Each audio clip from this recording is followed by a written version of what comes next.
right, welcome back to the party, everybody. I am your host, Lunch, aka the Indian Jesus, here to resurrect the second coming of common sense. Everybody hit that like and subscribe. You know I would do it for you. And let's party. Big shout out to the replay gang. Thank you so much for coming back to watch this. Even though you missed the live party, guys, that is the best part. So make sure you are here every Monday, Wednesday, Friday, 8 p.m. Eastern, and sometimes whenever I feel like it. So hit that subscribe, ring the bell, and you will never miss an Indian Jesus live party ever again. Let's also say thank you to my6shirt.com. You can get your very own The Indian Jesus jigsaw puzzle, among very many other things, at my6shirt.com. Brand new designs coming very soon. my6shirt.com. All right. So, we are not talking about Putin. We are not talking about Putin. There is definitely going to be something next week where we're going to be talking about Putin. Everybody in the world is talking about Putin. And I made the mistake before of trying to report the news. I'm not a news guy. I watched the interview with Tucker and I thought it was amazing. I think all of you should watch it. I think it is very eye-opening. And I'm interested to see what conversations come out of that interview happening. And that's more what we are going to cover, and that's what we do cover here on this channel, is the conversations that people are having, not necessarily just, oh, a thing happened, so let's talk about the thing that happened.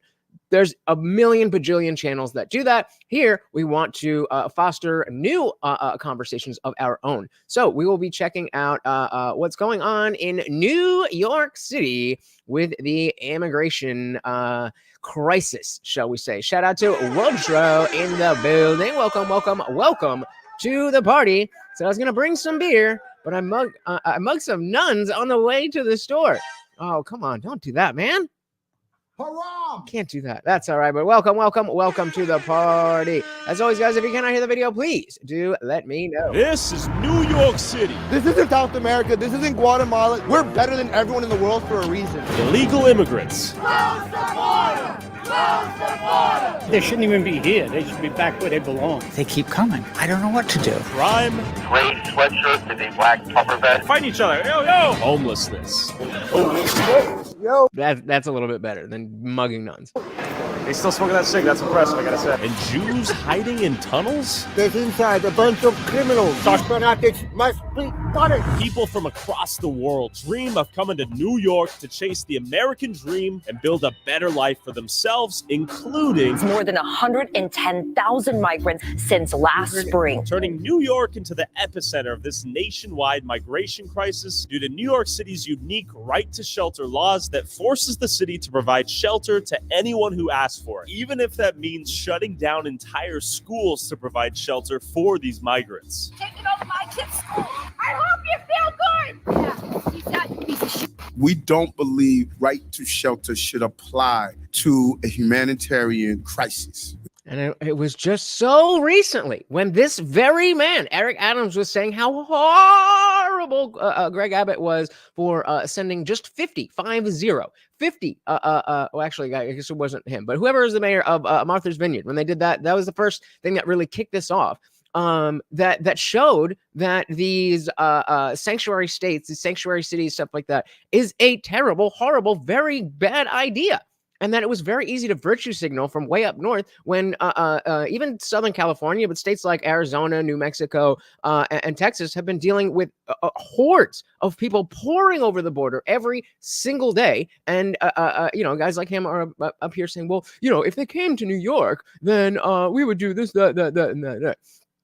Yeah, I know he's the governor of Texas, but I was talking about who was complaining from Martha's Vineyard. But either way, it was so easy for them to complain. And then just a week after, now I know it was Eric Adams saying, this is going to destroy New York City.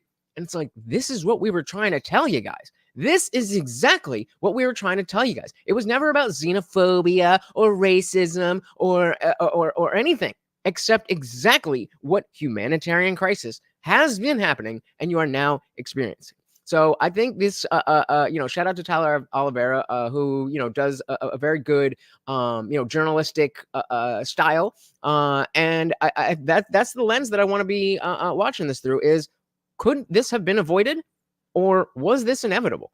And if it's inevitable, was this the right way, or is, as they're addressing, is the right way to deal with it, or should we be doing something a little bit better?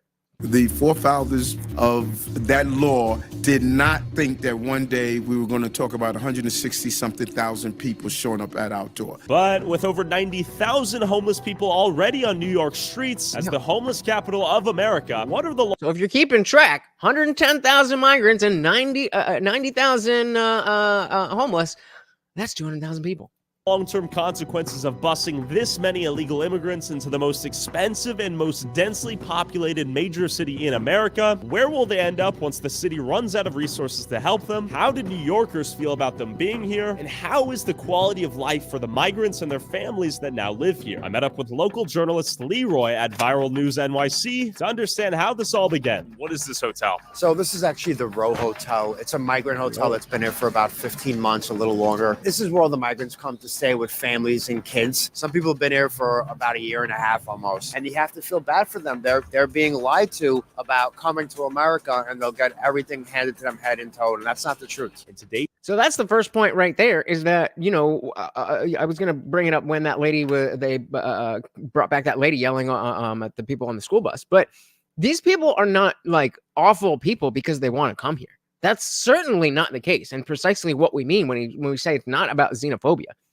It's very clear that, you know, America is awesome, and it makes complete sense why people would want to come here. The problem is that we, you know, space and resources just happen to be finite. And so it's not the fact that the people are coming here that makes them bad people, or they're not bad people at all. But it's the people who are giving them the reasons to come here in the first place. And as this guy said, what was his name? Leroy. As Leroy said, lying to them. it just so happens to be eviction day for 40 families being forced out of the hotel, including this lady who's 8 months pregnant. ¿A cuánto tiempo estuviste en el hotel? 5 meses. ¿Por qué viniste? Buscando un mejor futuro para mí, para mi familia, para mi bebé. ¿A dónde irás después de esto? Al Roosevelt, para una reubicación, a pedir reubicación, poder salir adelante, conseguir un trabajo y poder ser independiente. No depender todo el tiempo del Estado, pero también es complicado cuando uno no tiene papeles, cuando es inmigrante, cuando va recién llegando, pues poder conseguir un trabajo estable. Yeah, so she's just saying it's difficult to know what to do. You're kind of just being shuffled around from this place to that place to that place, and it's like a game of musical chairs. And if you're familiar with musical chairs, it literally is, but there's not enough seats for everybody. But as long as we're still trading around, then we can keep this moving for some amount of time. But that is not sustainable.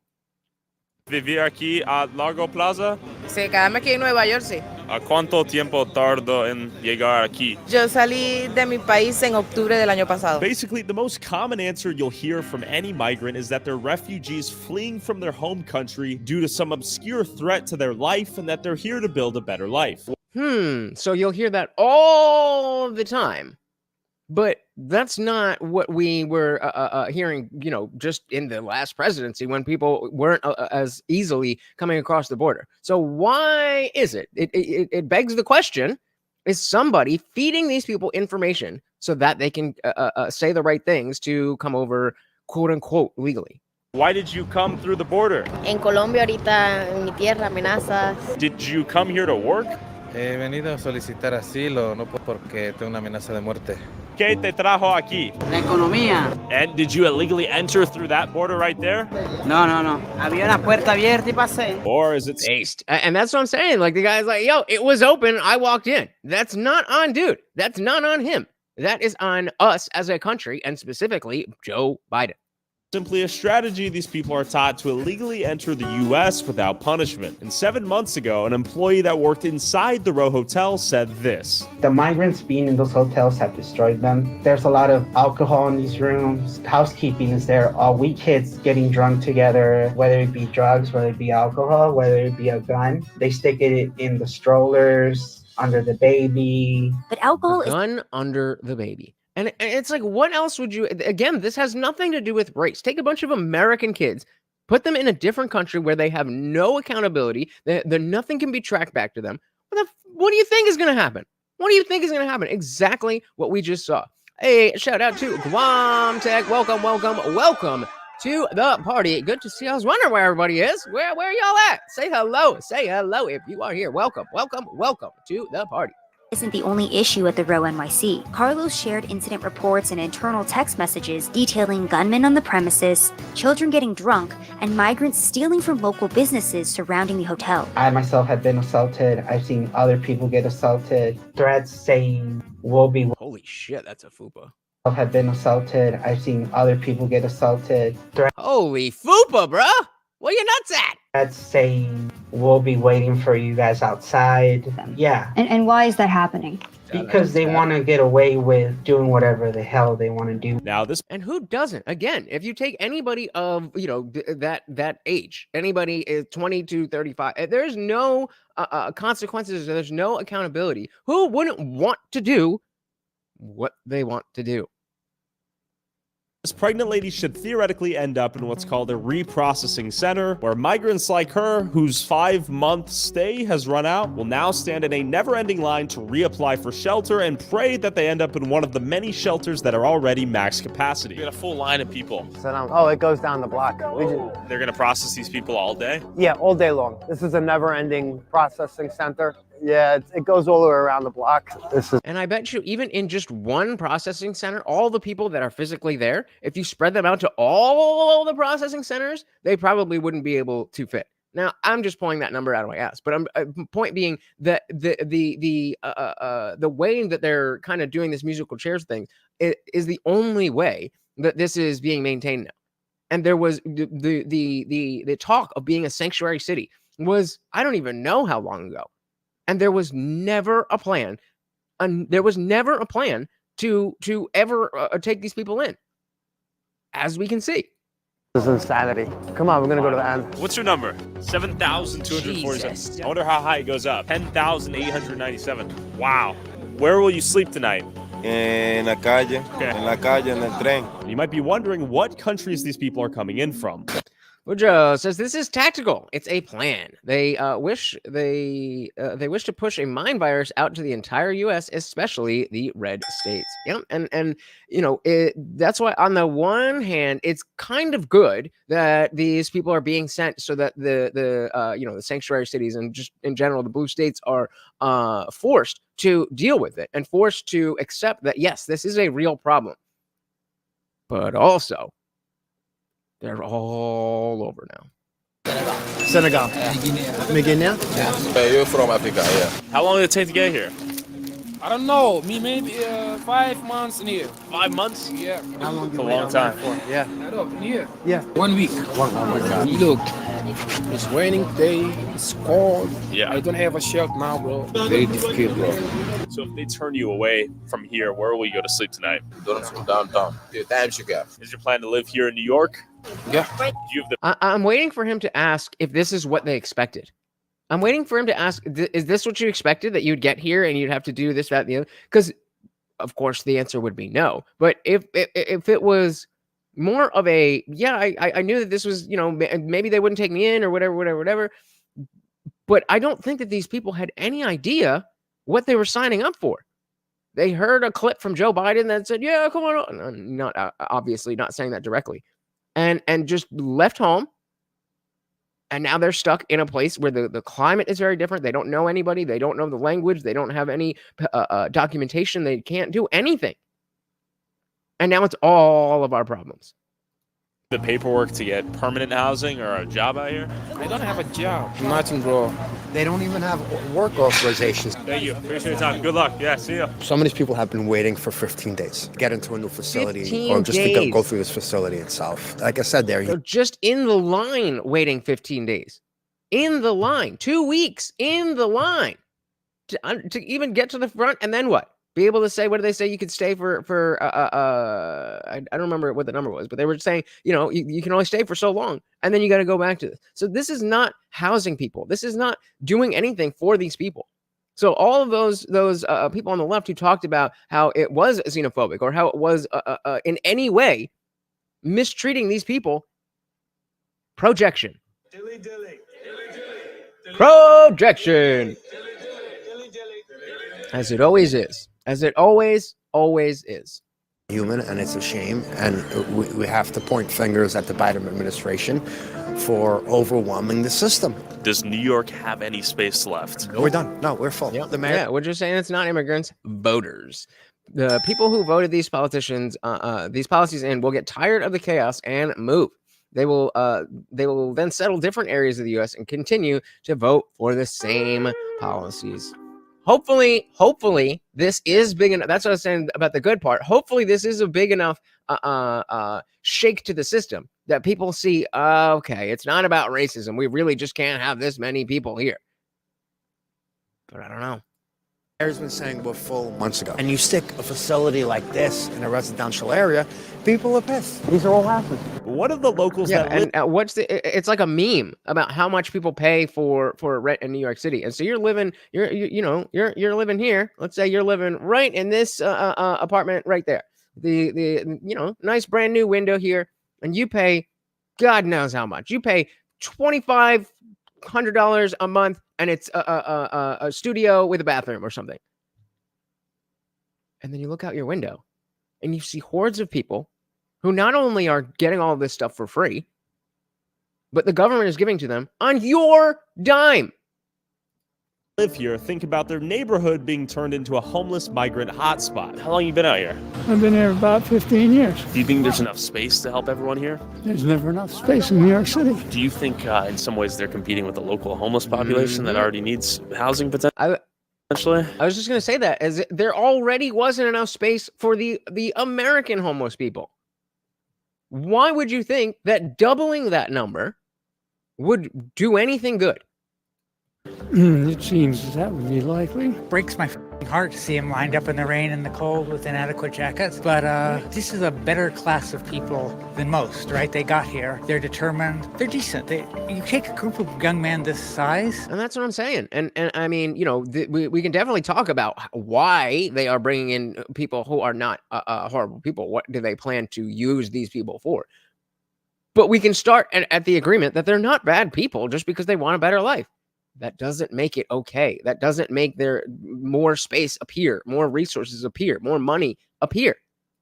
You'd expect them to be making trouble? They're not making any trouble. They'd be perfectly good neighbors if only we had some place to put them. Whoa, that's not what the people who actually remember the Fuba guy who actually stays at the center. It was like, this is hell. They're partying all through the night. They're leaving everything everywhere. So that's where the message gets mixed up. That if you say that they're causing problems, then it must mean that you think they're bad people. That's just not the case. That's just not the case.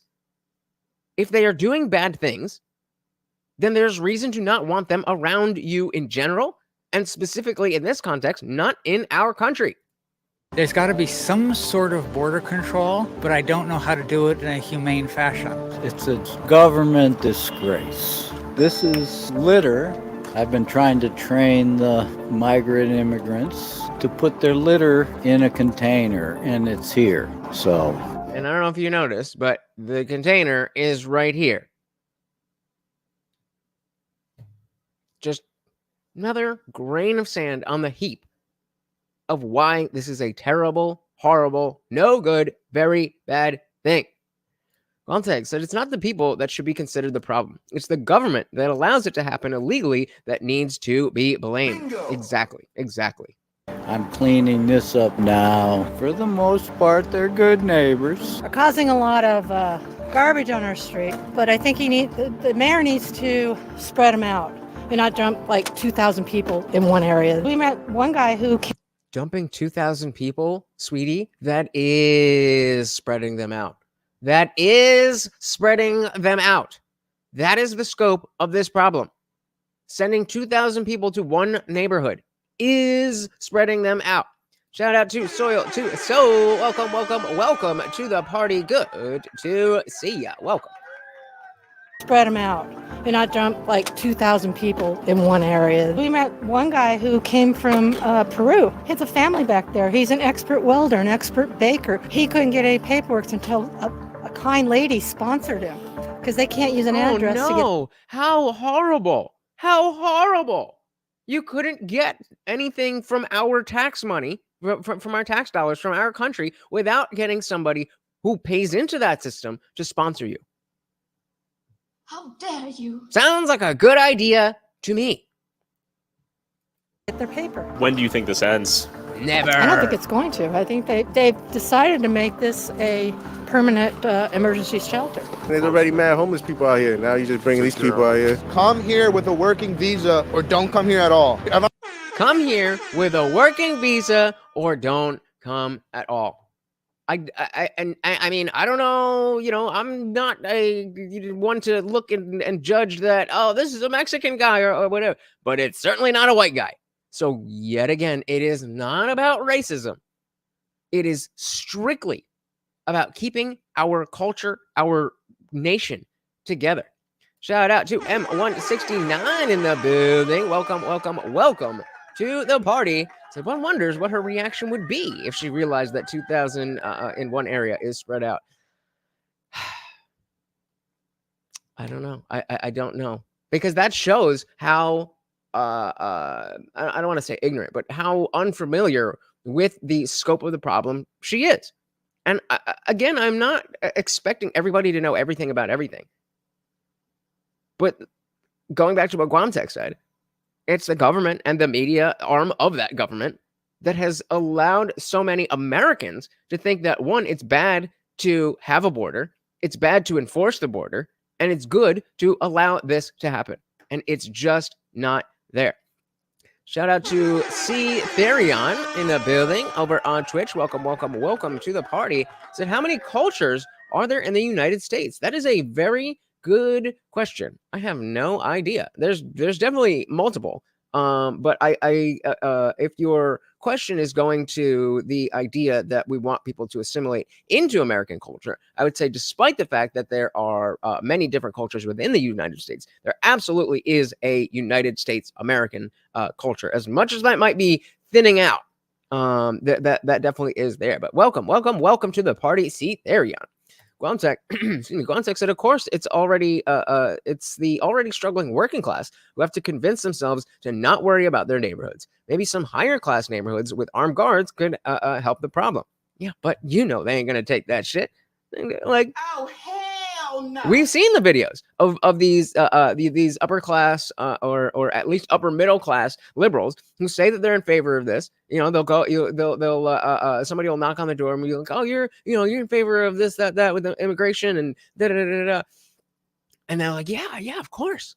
And then they have like 6 guys come from around the corner, like, "Oh, awesome, we need a bunch of people." And they're like, "Whoa, not here though, not in my backyard, just over there." Ain't no over there, baby. It's all the United States. See, Therion said, native cultures, like Pacific Northwest is different than the culture in the South or even Louisiana. Thank you for the welcome. Of course, thank you for being here. And so, yeah, I really don't know. That's a good question because it really depends on, because I think there's overlap because of the fact that there is a modern American culture that the subsets of that are not super strictly defined. There's definitely a difference between the culture of the Pacific Northwest and the South. But where is that line? It's hard to tell. And how many gradations in between are there? I'm not sure. But again, great question. Any of you guys have any thoughts on this? How many different cultures are in the United States? It's a very good question. Yep. You got it. So the upper middle class leftists are all NIMBYists. Not in my backyard. M169 said, we're the only country that does this. Mexico enforces their border better than we do. Anyone recall the guy who ended up in jail because he was in the wrong lane from California to Mexico? No, I don't. But that is, and saying he spent over a year in jail. Not that that's a good thing, but, maybe we could find a good middle ground there. Woodrow says the government will create a state of chaos. Things will get terrible, and folks will then look to the government to fix the problem the government created. The irony will be lost on all of them. Yep. It's happened before, and it'll happen again. Come here with a working visa or don't come at all. If I'm being honest, if you traveled from Guatemala or wherever in Central America and you traveled to the United States, you probably have STDs. You probably have tetanus. You probably have, I don't know. Well, but that's the thing. Not you probably have. We don't know what these people have. And that is the point. That is the point. They don't probably have this, that, the fact is we don't know. We need to know. And so, it's hard to blame somebody for saying stuff like that, even though it's not true, because it comes from a very real emotional place. Shout out to Zippy the Strange in the building. Welcome, welcome, welcome to the party. So the only culture worthwhile is the one that protects the individual from the culture. Oh, I like that. Let's get a dilly for that. An early comment on the night. Hell yeah. Love that one. Welcome. Have STDs. You probably have tetanus. You probably have, I don't know. What are you drinking, bro? You got like a full ass thing here and a coffee cup. Like there's definitely alcohol in here. Like gonorrhea. This isn't a third world country. This is America. This is New York City. This isn't South America. This isn't Guatemala. This isn't France. We're better than everyone in the world for a reason. Because we value people, and every Republican president that's been the president of this United States has been the best president than any other Democratic president. Democrats are out. Republicans are in. Yeah, I don't like this kind of tribalism, because it's like, bro, it ain't like that. Like there's some horrible Republican policies. There's some Democrats that, maybe we don't agree, but they're not as bad. And but again, this is what happens. This is just what I was talking about with David the other day. That perception is reality. And so when you have enough people thinking that anybody who crosses the border has STDs and is this, that, or the other, you can't be mad when this is the sentiment that people carry. Zippy, so bureaucracy is how you profit off the chaos created by bureaucracy. All hail the IP mafia-backed corporate government. There you go. Yeah, this has happened before, and it will happen again. Than any other Democratic president. Democrats are out. Republicans are in. After hearing how controversial these migrants are, I walked over to this nonprofit near the thousands of migrants waiting for shelter. So we have a nonprofit right here reality. handing out food. How can these guys even stay afloat with all this? They can't. These nonprofits going broke. Yeah. Look, God bless them for doing it, but this is not their job. Look, the homeless population here in New York City are being thrown to the side. We've seen an incredible increase in the numbers of people coming through in the last several months with I wonder if that's no. Well, all right, let me throw it to you guys. Do you think that's connected to the migrant thing? Obviously. And I mean, as just a homeless shelter, I don't, obviously I don't think there's anything wrong with that. But again, it shows the lack of foresight when this is the system and you're inviting people in. so many migrants who are now in the neighborhood. And as you can see, it's a big need here in the neighborhood with all these newest neighbors of ours. How do you guys keep up with demand out here? You don't. It's tough, some days, but we do our best to feed everyone who comes to the door. Yeah, but you don't. Brother, maybe every day you go in and there's tons and tons and tons of food to give out. And maybe you spend 12, 15 hours a day giving out food. But that doesn't mean all the people are getting food because your time is limited. And so is the food. There's just not enough. There's just not enough. C. Therion said the Japanese were processed in facilities. I don't know what years that was, but they were taken in after being processed in the internment camp set up by FDR during World War II. Yeah, not a great time in America's history, right? So he said most nonprofits are tax havens for trust fund kids. They get tax money one way or the other. Yeah, but again, tax money is still tax money. If it was a completely private thing where it's being funded as a as a way to launder money, so they don't like you're saying tax. That's one thing, but it's that's not how all these places are. These are funded by everyday state taxes. These are funded by people's donations. And again, I think it's good to have things like this in place for people who need a little bit of help. But this cannot be plan A. And right now, this is plan A. You know, they're just trying to make a new life for themselves. And, you know, we need to do what we can to help support them and welcome them here in our city. Why?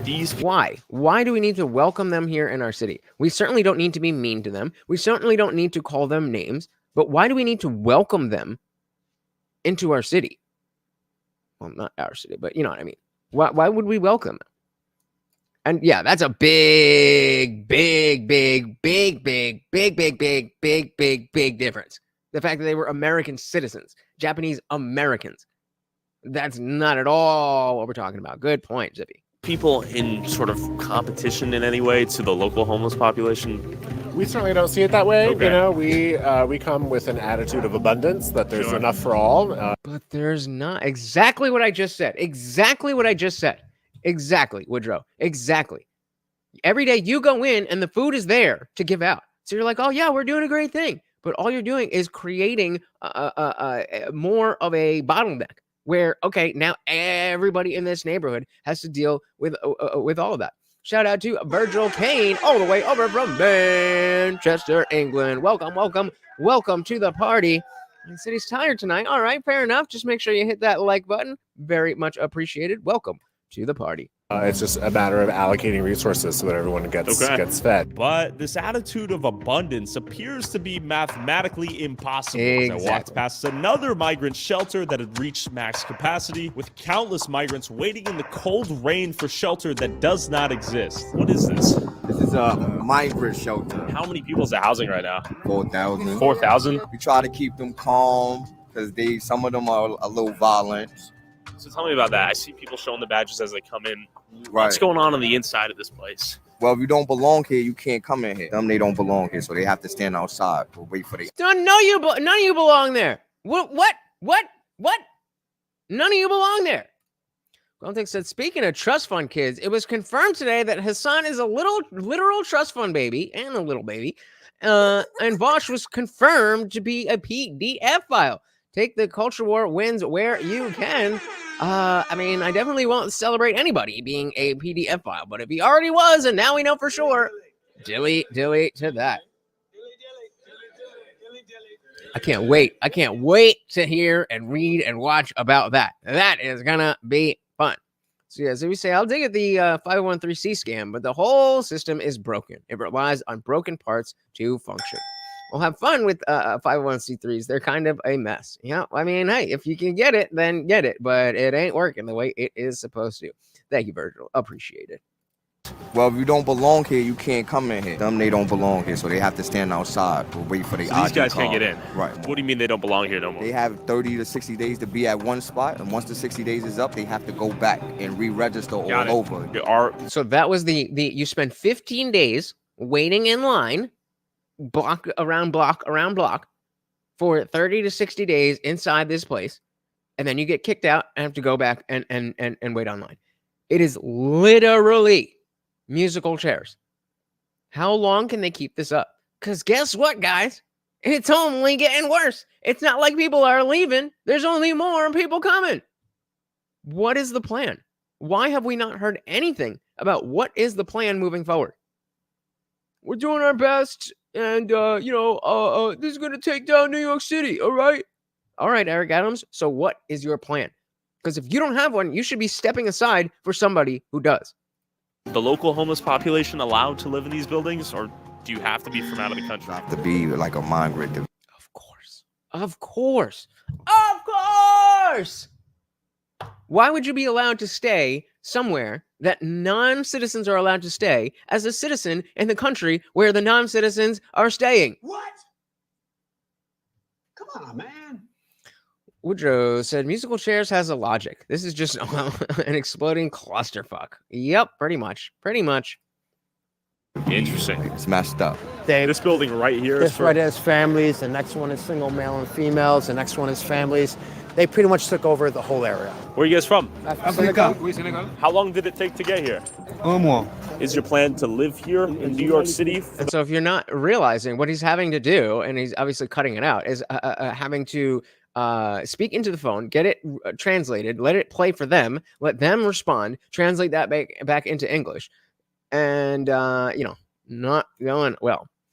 So the Solo said, not much is working how it's supposed to. When will the majority realize more government means more problems, not less? I don't know, man. I'm here doing my job, but I can only do so much. So hopefully soon, but I don't know. See, Therion said about 2/3 of the people in the internment camps were citizens. We rounded up the Japanese citizens along with those that were not. They were all processed through and given citizenship if they were not already. Sadly, it was a bad time in American history. Rounding up Japanese citizens means their rights as citizens were violated. Absolutely. And so I wasn't aware of that, that even 1/3 of them were not citizens.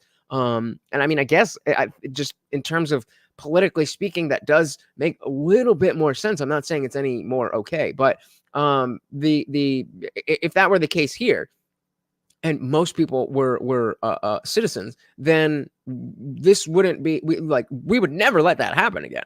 It would be like, yo, what? You remember the Japanese internment camps? We ain't doing that.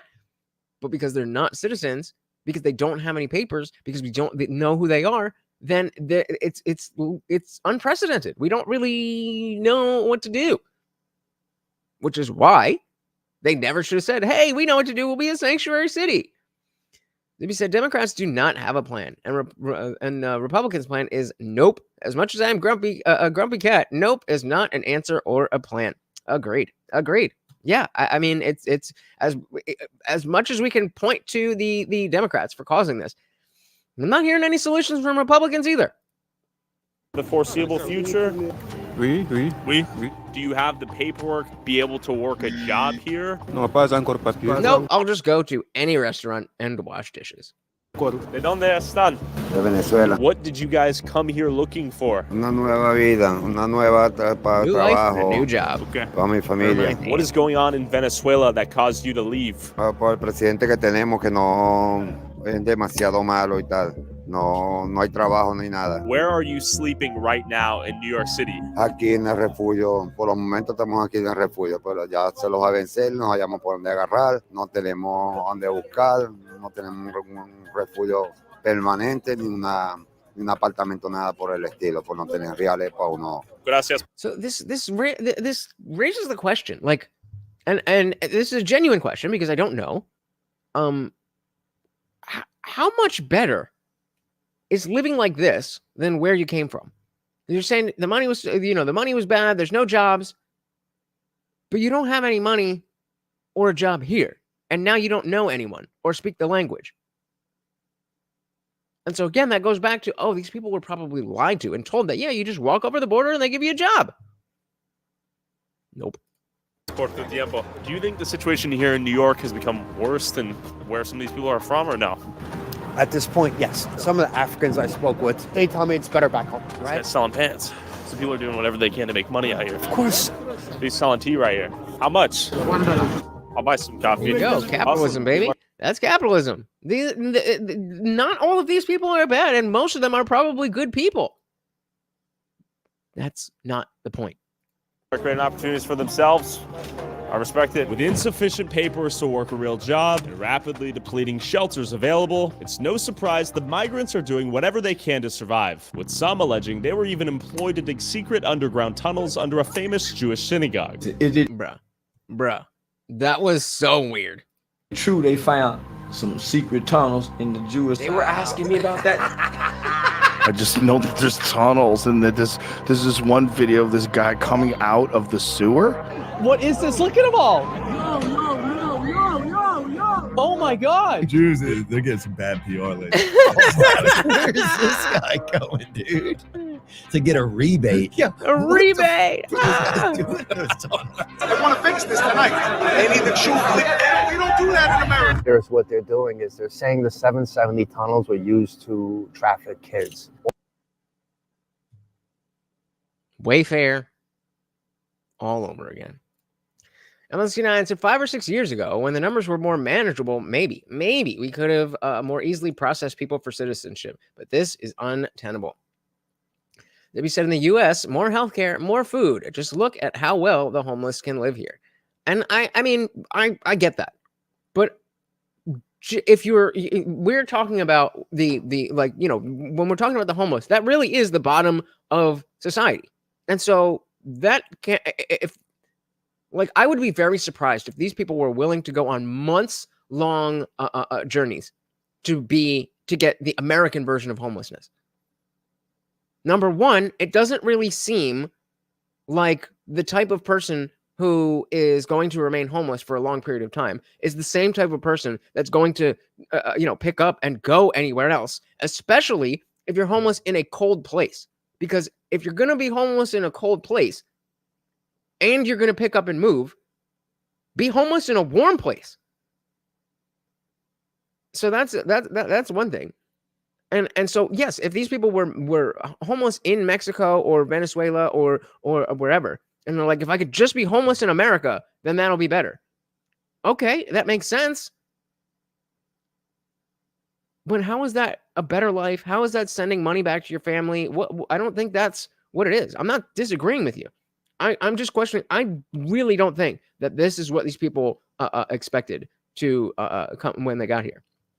See, Therion said, that's a really good point. My dad went to visit Mexico and ended up moving to Chiapas, but he wants me to move down there. And I tell him I have no security there. I don't even know the language. Yeah, and that's just one little aspect of picking your life up and moving it. And it's a reasonable thing. And so again, for all of these things, to know that, to expect that you're going to be, the best kind of homeless in the world, I don't think so. So the soul said, I don't know. My Mexican friend in Houston translates some of those videos for me occasionally, as I've said, and most of them say they are told they will get free stuff, not jobs. And that, I mean, yeah, that I think, I wonder how far that actually goes, though. I would be surprised if somebody thought like, oh, wait, they're just going to not even make me work and they're just going to give me free stuff forever. I don't know. Maybe I feel like when they say that, they say like, oh, we'll get free stuff, as in we'll get, an apartment, we'll get a stipend to start, and then we'll have to work. That is what I would expect. It would be very crazy for me. Like, I would have to see a lot for me to believe that people in other countries believe that if they come to America illegally, they just get free stuff forever. But that goes, the at least the temporary part, which they're not getting either, is definitely what they were told. Yeah, get them out. Yeah, like what would you? I mean, again, at least it's warm in Mexico. There's nice beaches there. And most said, anyone see the video of the guy complaining that they don't get pocket money?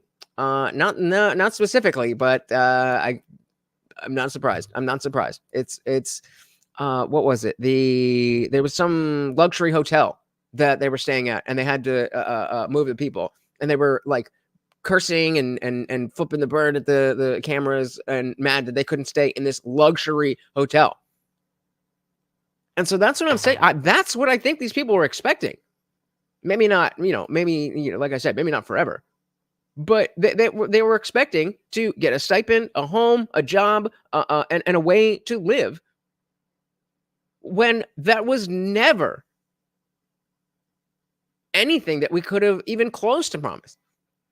There's more chances here to get work, so it's worth it. I mean, there was. Is that even true anymore? At least in New York City. Homeless there means no food or no health care. And that's what, and again, fair enough. But I struggle to believe that the goal was to come be a homeless American, because clearly they're not happy. If that was the goal, then good job. You won. You're here. Just don't kill anybody, and you can stay along the streets with every other homeless person, and nobody will ever know you exist. But that doesn't seem to be the issue, or that doesn't seem to be the case. The issue is that they want more than that. It was that short modern Renaissance man reacted to. Not sure it was from. Yeah, I'm not sure, but I again, not surprised. Woodrow said, methinks around election time, a lot of these folks will be offered things as long as they vote a particular way. Yep. And hopefully it doesn't matter. But like I said, I've said many times before, I am not confident that we will get another election. And I think if we don't get another election where Donald Trump wins, that is the end of America. Shout out to Zippy DSMD over on Twitch. Said, I mean, the only way I can think to deal with this mess deal with Mexico, open up tent cities near Mexico capital and the Mexico side border. Refuse to take any more migrants short term. Start fining all employees who hire illegals. Start sending illegals back to the tent city near Mexico. Then we can deal with migrant labor after that. Yeah, and that doesn't, I agree, but yet again, that doesn't seem like something that is even feasible at all at this point. So the Soul said, I would hope that most of them come from a less lazy society than the U.S. has in general now, but eventually jobs will run out. This $7,000 a month per immigrant is definitely unsustainable as well. Yeah, I mean, I'm like, where is the plan? Left, right, otherwise, where is the plan? What are we doing here?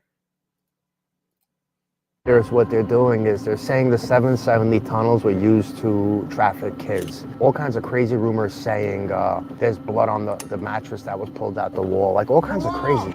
Soon we're going to meet up with some people from the temple who are in charge of the temple, who are very respected gentlemen in the community, and we're going to get the full story from them, like with this migrant stuff right now, right? I've been filming the migrant stuff since it started 1.5 years already.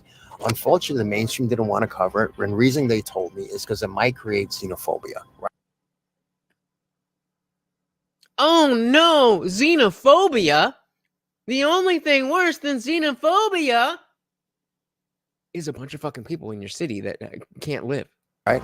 Hatred for migrants. Well, that's and I get it, but here's the thing: if there's a problem, we have to show it to get it fixed. If you hide a problem, it's never going to get fixed. If you hide a problem, it's never going to get fixed. That seems to be the MO of the Democrat politicians. And again, I'm at least with this issue, the Republicans as well. As long as we don't talk about it, it'll fix itself. Ain't gonna happen, brother. Vinny, How you doing? oh, wait, you got this guy. Legend. Here's what I've heard, that there is a tunnel system being built to traffic children on bloody mattresses. This is absolute bullshit. Anyone that does a little research right away sees that it's absolute garbage. So what did they close off exactly? What?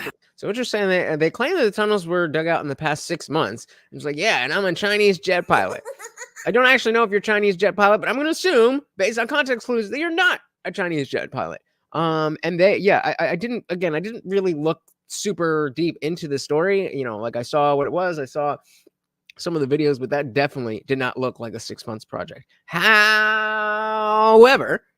if y'all know Tunnel Lady on TikTok, she did amazing work. I mean, on her tunnel, just some suburban lady just started digging because she didn't have anything else to do, and she made like like cement and walls and lighting and all that stuff just by herself. So maybe, but probably not. Probably not, though, right? Probably not. So the Soul said, for me, I think it would cost a lot less in the long run to deport. I realize it may not be that easy, though, because a good number, we don't even know where they originally came from. Yeah, I think, yeah. So what do we do with that? Because I think the easiest thing, like the fact that there were last week, 2 cops got shot by illegals and they were not deported. Like, that is absolutely insane to me. I think if you get so much as a speeding ticket, you should be out of here. No questions asked. And I hate that that has to be the way it is, because I understand that there's things where, like, you have a legitimate green card and there might be a lapse in the time that you applied and whatever, and you have a job and you're paying taxes and you're contributing to society and you're assimilating to our culture, and it just so happens that you get pulled over and whatever. And so I hate that that's where I stand. But that's where I stand. It's bad enough that you're even here taking our shit, but you're going to commit crimes on top of that? Oh, hell no. MC9 said, same thing we heard during COVID in 2020. Don't talk about coming from a Chinese lab. That's xenophobic. Bullshit. Bullshit. Anything that they tell you that you're not supposed to talk about, there's a reason. Because there's a lot of things that we talk about and they don't give a shit about. One of these things is not like the other. He said functional governance and rule of law is not fissionable anymore. Hawaii Supreme Court just said law does not matter. Just do as we say. Their aloha spirit overrides the law. Haram. Haram. There's a little research right away sees that it's absolute garbage. So what did they close off exactly? What happened here? Yesterday, they broke off a part of the wall, so the cops are claiming that it's structural danger. Can we go inside? No. Why is that? Hey, is there any way we can go inside? No. Building is unsafe right now. Building's unsafe? Oh. Yeah. It's all blocked off. Oh, and that was the same cop. It's unsafe right now. Building's unsafe? Yeah. It's all This guy, he was the. We're trying to get this closed down tonight, all right? blocked off. Oh, look at this. Somebody crawled out from here yesterday. See, right this right here? That welding's brand new. Most of the people inside the synagogue, they come to pray, they come to study. Now, I'm going to talk about this small minority. Oh, a small minority. It's always a small minority of fanatics that have nothing to do with the group. But we also accept them in our group and don't tell them that they're wrong, and we'll defend them to other people outside of the group. Let's hear about this small group, small minority of fanatics. They come to study. Now, I'm going to talk about this small minority. And I don't know what he's going to say. So if he's going to say some bullshit, then I fucking called it. Fanatics inside the synagogue. Okay, let's talk. These fanatics must be punished. My God. Basically, all right, well, then I was wrong. in 78, there was a whole plan. There was actually blueprints and all that of how they're going to expand this place that we call 770. Over the years, people tried. They decided they're going to take matters into their own hands. Fanatics, is that? Call them that. Okay. Yeah. So it started around 6 months ago. You mean feasible? Feasible is not a word. They started from around the corner. They started to dig out dirt that was. So, I mean, if this is the, because again, I don't remember exactly how far, but like if this is as what's the word? As sophisticated as the tunnel gets, you could definitely do this in 6 months.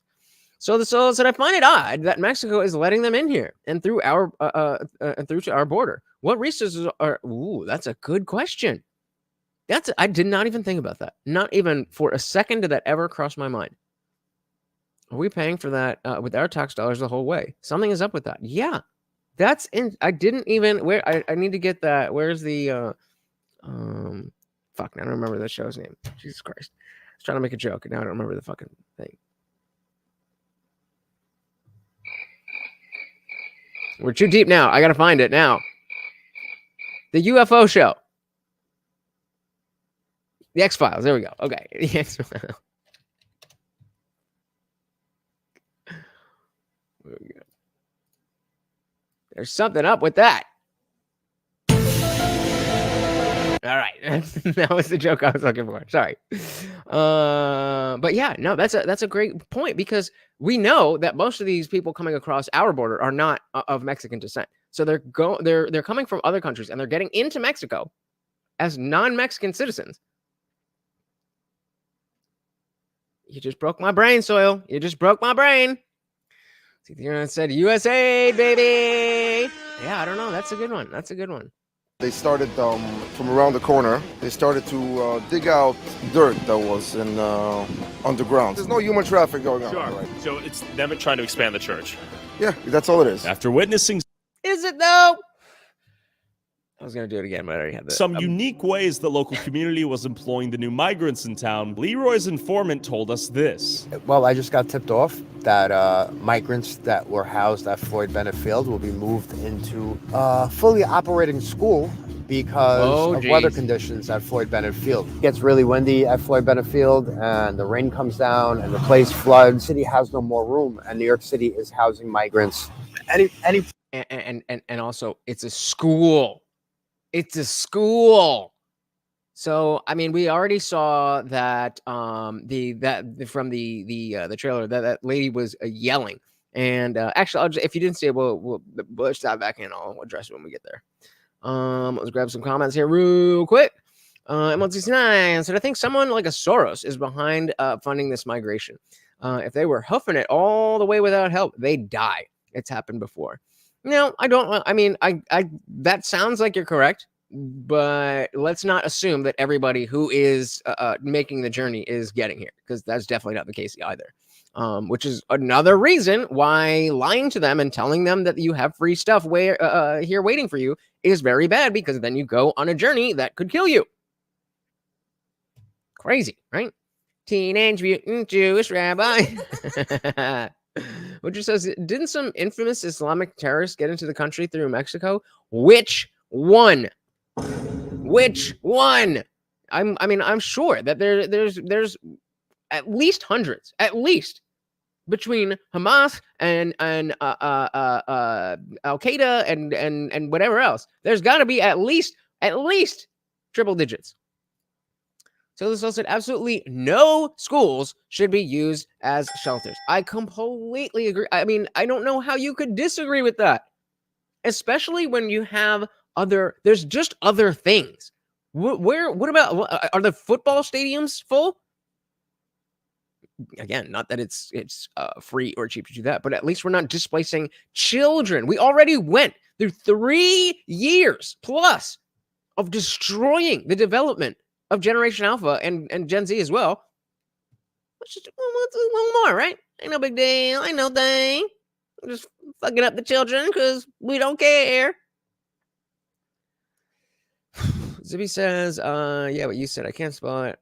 Yeah. Feasible. Feasible. There you go.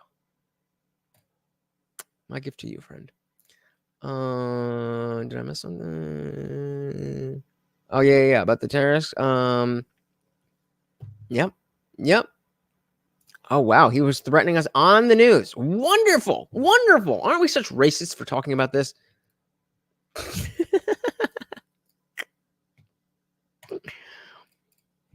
Feasible.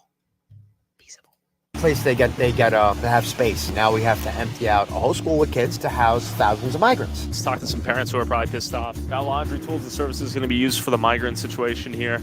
We heard the school's getting used as like a migrant facility. Is that what's going on? Yeah. So are you guys getting booted out of school? Oh yeah, I think for like a few days. That's crazy. So I mean, I'm sure the kids are like, bet we get to stay home. We have to go out, but maybe not because they already spent. Like it's like when you're, I don't know if you guys have ever been unemployed, but it's like when you're working, it's like, oh, what I would give for a day off. And then you lose your job. And it's kind of like, all right, well, I need the money, but whatever. I'll enjoy the fact that I don't have to go to work. And then very, very, very quickly, it gets very tiring. So I was just about to say, like, oh, these kids are probably like, awesome. We get a few days off of school. But number one, it's probably not that they have off school. They're just going to do it online. And I don't think that's fun for anybody. Except the migrants who get to stay here in a well-lit and perfectly maintained building. What's going on? Yeah. So are you guys getting booted out of school? Oh yeah, I think for like a few days. Here we go. Might be right here. That's it. Okay, so these are the migrants in this bus right now. There's a group of people right there. What is? All right, let's check this out. I think that's it, right? I think so. We got people pissed off right now. Taking over my kid's school. How does it feel? You feel good? So this is what I was talking about. I hope you feel good. I hope you all sleep really well tonight. How long you staying? I'm pissed. Oh, I'm fucking pissed. And I would be pissed as well. I don't have, as you guys know, I don't have children, but I completely agree with the sentiment that never should a school be used in this way. However, as we've talked about in this stream already so far, these people are just being shuffled around by the government. Yelling at them isn't going to fix anything. They are not the ones causing the problems, except for the fact that they actually physically came here. But they came here. If you were in those shoes, you would come here too with the information they were given. And so we have to remember who the actual enemy is. MSC9 said the infrastructure for online classes was conveniently put in place a few years ago. Conveniently, surprisingly, coincidentally, now they all know how to log on to Zoom and they all got Chromebooks and.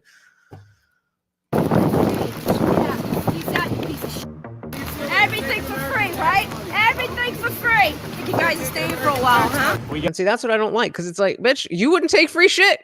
You wouldn't take free shit. Get the fuck out of my face with that. You absolutely would take free shit. It's the people promising the free shit. We got countless amount of buses coming in. 1, 2, 3. There are a lot of people being ushered in. 4. My curiosity is how many people end up coming in.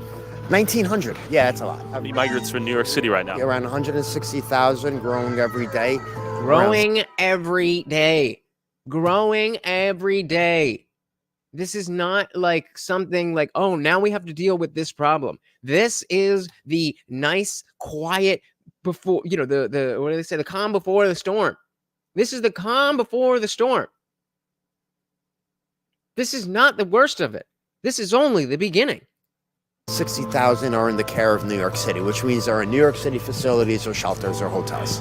As you can see in the distance, we all are, brother. We all are. And that's what people don't seem to understand. It's like that lady must think that the people in charge care about her specifically. No, honey. Don't nobody give a shit about you. As soon as they could use you the same way they're using them, they would do exactly the same thing. And so that's what I like between the and again, I'm not saying that she shouldn't be upset that her children are getting kicked out of school. That's not what I'm saying at all. I'm saying it's not their fault. So they still say there are probably plenty of sleeper cells here. Bunch of young Chinese men with the same haircuts, and it isn't easy to get out of China. That's on top of the unknown number of terrorists coming after the Chinese here. doesn't appear to be ending anytime soon. How do you feel stealing our tax? And again, the idea, this doesn't seem to appear to be ending anytime soon. Like, pardon? You mean we are seeing the beginning of a catastrophic event? Those are like an end. It hasn't even begun. 1,000 are in the care of New York City, which means they're in New York City facilities or shelters or hotels. As you can see in the distance, doesn't appear to be ending anytime soon. How do you feel stealing our tax money? Do you think the mayor's doing a good or bad job at handling the situation right now? I think the whole country's doing a bad job of allowing our borders to be wide open, allowing anybody to come through. And these people are here illegally, and none of them are vetted. We don't know anything about them. We don't know if they're doctors or lawyers or murderers or rapists or drug addicts or drug dealers. We don't know anything about them. It took my family about 16 years just to get our green cards, and then another few years to get our passports. So we waited this long, and we went through the right procedures. Why shouldn't anybody else go through the right procedures? Now, that is the caveat I'll give, that if you've gone through the immigration system, then you have the right to yell at these people. But as a first-generation American, my parents had to go through that process. And the only reason I have the amazing life that I do is because they went through that process. I don't have the words to be thankful enough for that. But if they had chosen to go a different way, I would have a very different life. And I'm guessing it probably wouldn't have been as good as it is. And I mean, I'm not saying, it ain't raining fucking, you know what I mean. ML9. So one of our local sheriffs was in a meeting in DC yesterday about sleeper cells. He's very concerned and very pissed. He's from Butler County, Ohio. All right, we got to keep an eye on Butler County, Ohio. So it said, yes, this is just the beginning, really. And that is truly a scary thought. I'm an eternal optimist by nature, but damn, this one is definitely a negative with really only more negative potential.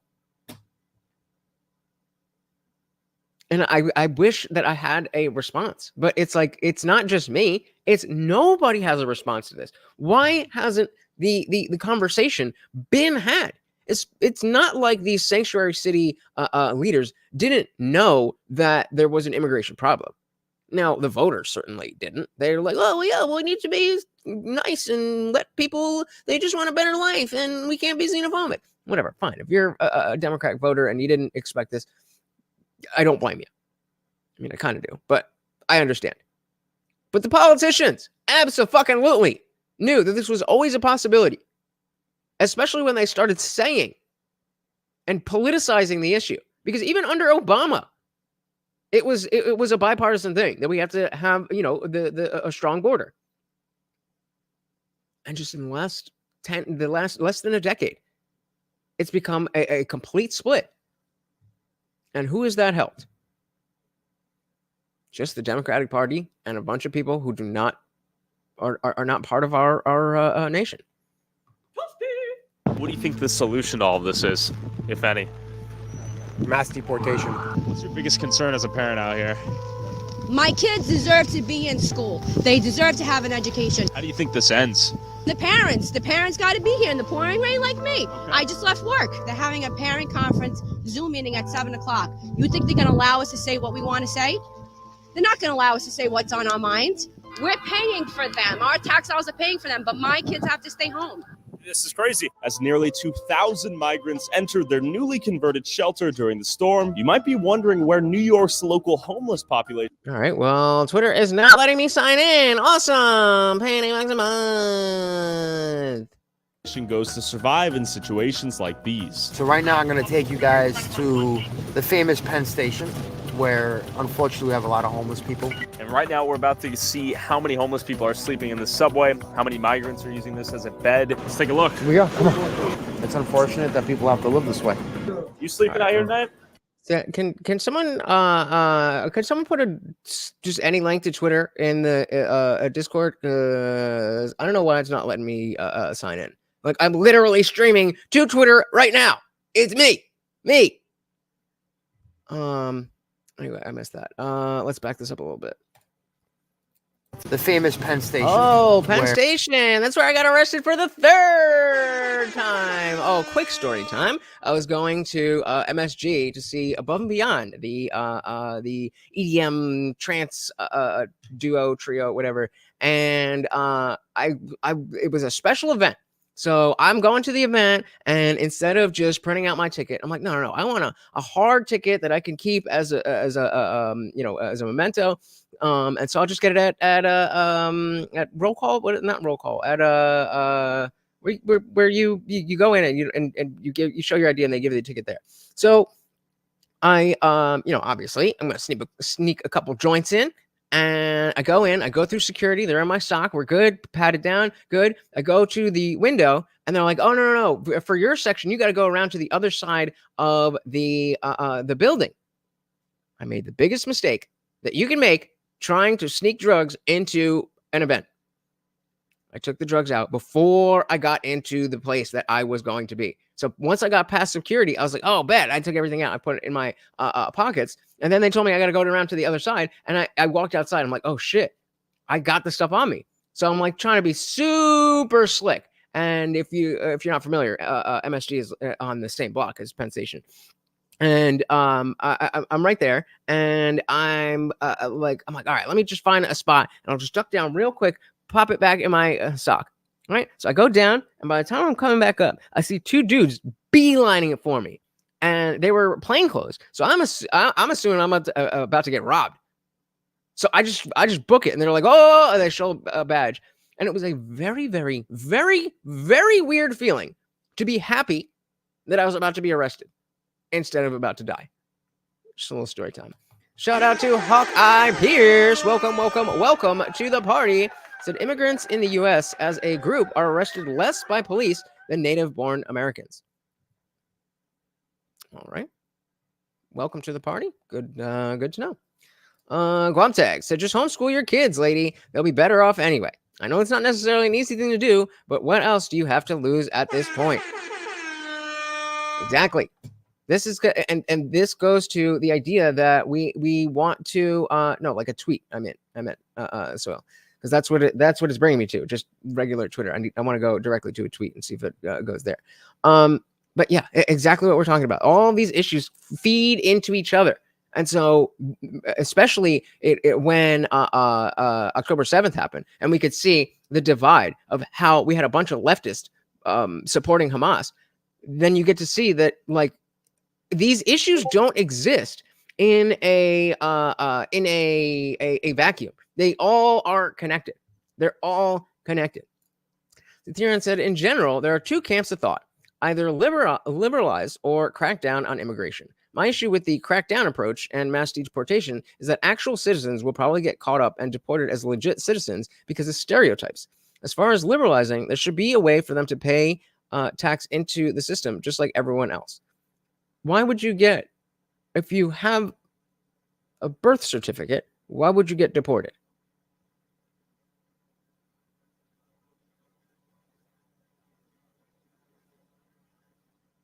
And if you get deported and you're a U.S. citizen and you get to come back and we can fix the immigration crisis by a few people having to take one for the team and just coming back, seems like not that big of a deal. Hawkeye Pierre said, compared to the undocumented immigrants, U.S. citizens were twice as likely to be arrested for violent felonies in Texas and 2.5 times more likely to be arrested for felony drug crimes and over 4 times more likely to be arrested for felony property crimes. People in the U.S., regardless of the citizenship, pay income tax, sales tax, etc. And I'm trying to understand what is the goal with you saying this, because this may all be true. Nobody ever said that Americans are amazing people. And as I've said many times in this specific stream, that we're not saying that because you come here illegally that you are a horrible, no good, very bad person. The fact is, we don't know. That's it. We need to know exactly who are they.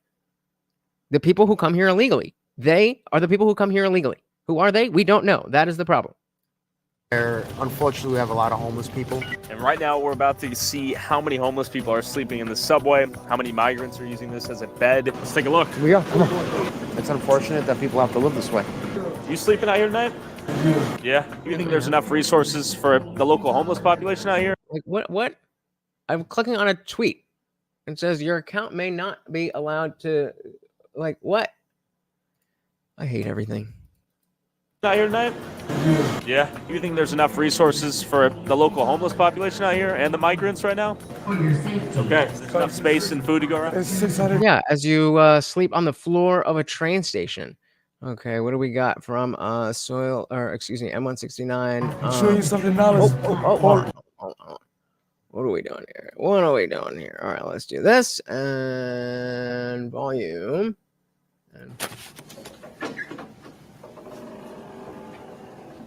We'll start it all with, my name is Rick Jones. I'm the Butler County Sheriff, Butler County, Ohio.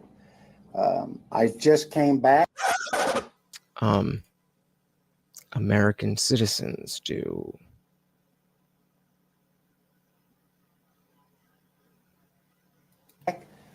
From a national sheriff's training in D.C.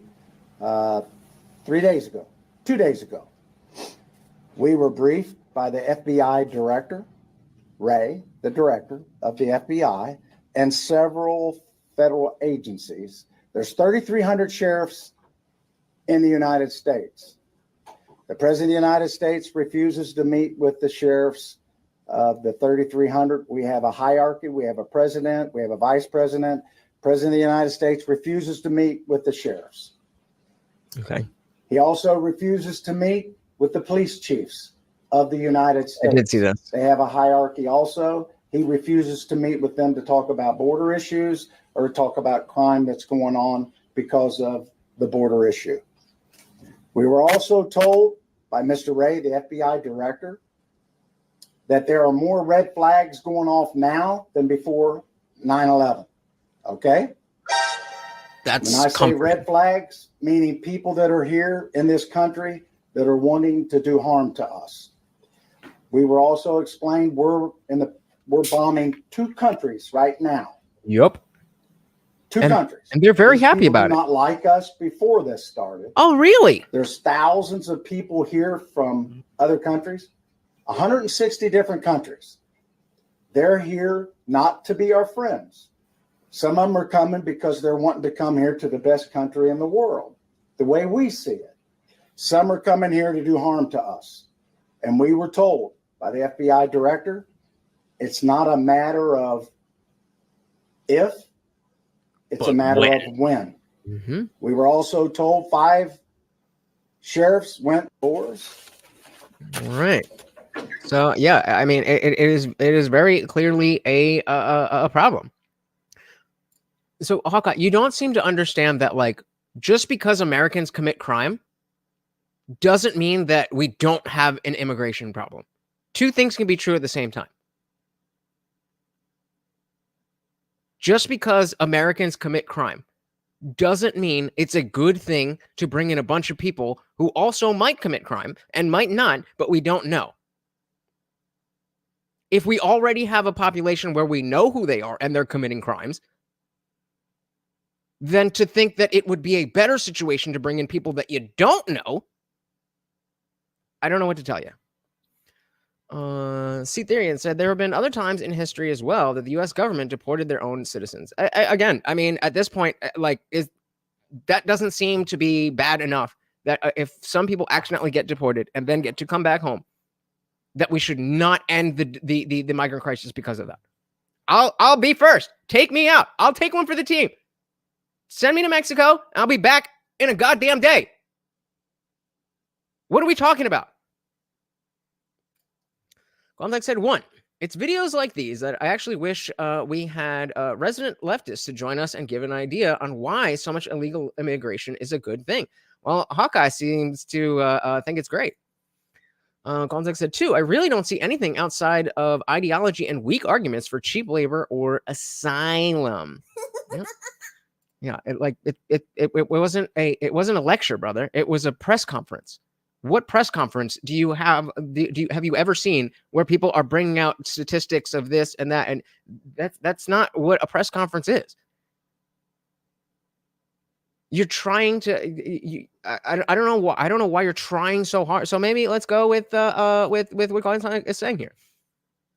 Why is it a good idea that so much illegal immigration is happening?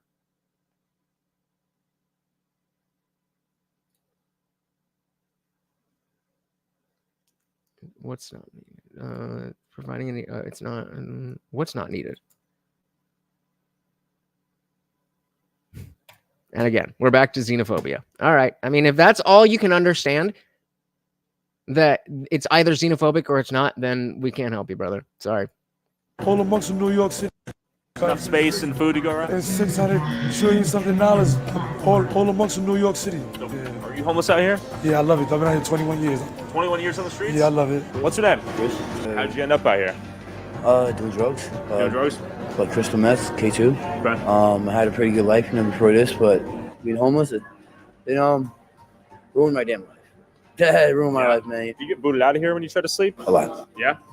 Hell of a time, hell yeah. Like mostly every day. It's like if you try to, pick a warm spot, you maybe only having to like at least an hour, not even that, to get some rest and get back up. You're kicked out within the hour. Oh yeah, within the hour, yeah. You have it. Within the hour. And these motherfuckers get 60 days inside. Inside. Any access to housing right now? Oh, the projection. Oh, when it oozes out. I love it. I love it. If you're talking, I hope you're not talking about me. I don't think I said anything that could be construed as name calling. But if you see commie as something that's so horrible, maybe you should put two and two together. I'm just saying. Farm-wise, no, but shelter-wise, yeah, man, it's a road. What's the biggest thing you'd ask for from the city if you could? Try permanent housing, man. Hell yeah. Like a nice little apartment, nice little, room, whatever, it'd be hella nice, man. Hell yeah. Okay. So this guy's getting approached real time. Take a look. Yeah, so he's getting booted out of here? Or what? Yeah. So they move from one subway to the next, right? Yeah, pretty much. From one spot to the next. Look, the cop is telling them, look, it's time to go. It's time to go. So the cops, their job is... Illegals cannot vote yet. Mark my words, it will happen. It absolutely will happen. And, well, what's the rest of this? My conspiracy centric mind things actually might have to do more with the census. Yep, absolutely. And represents that's definitely what it is now. That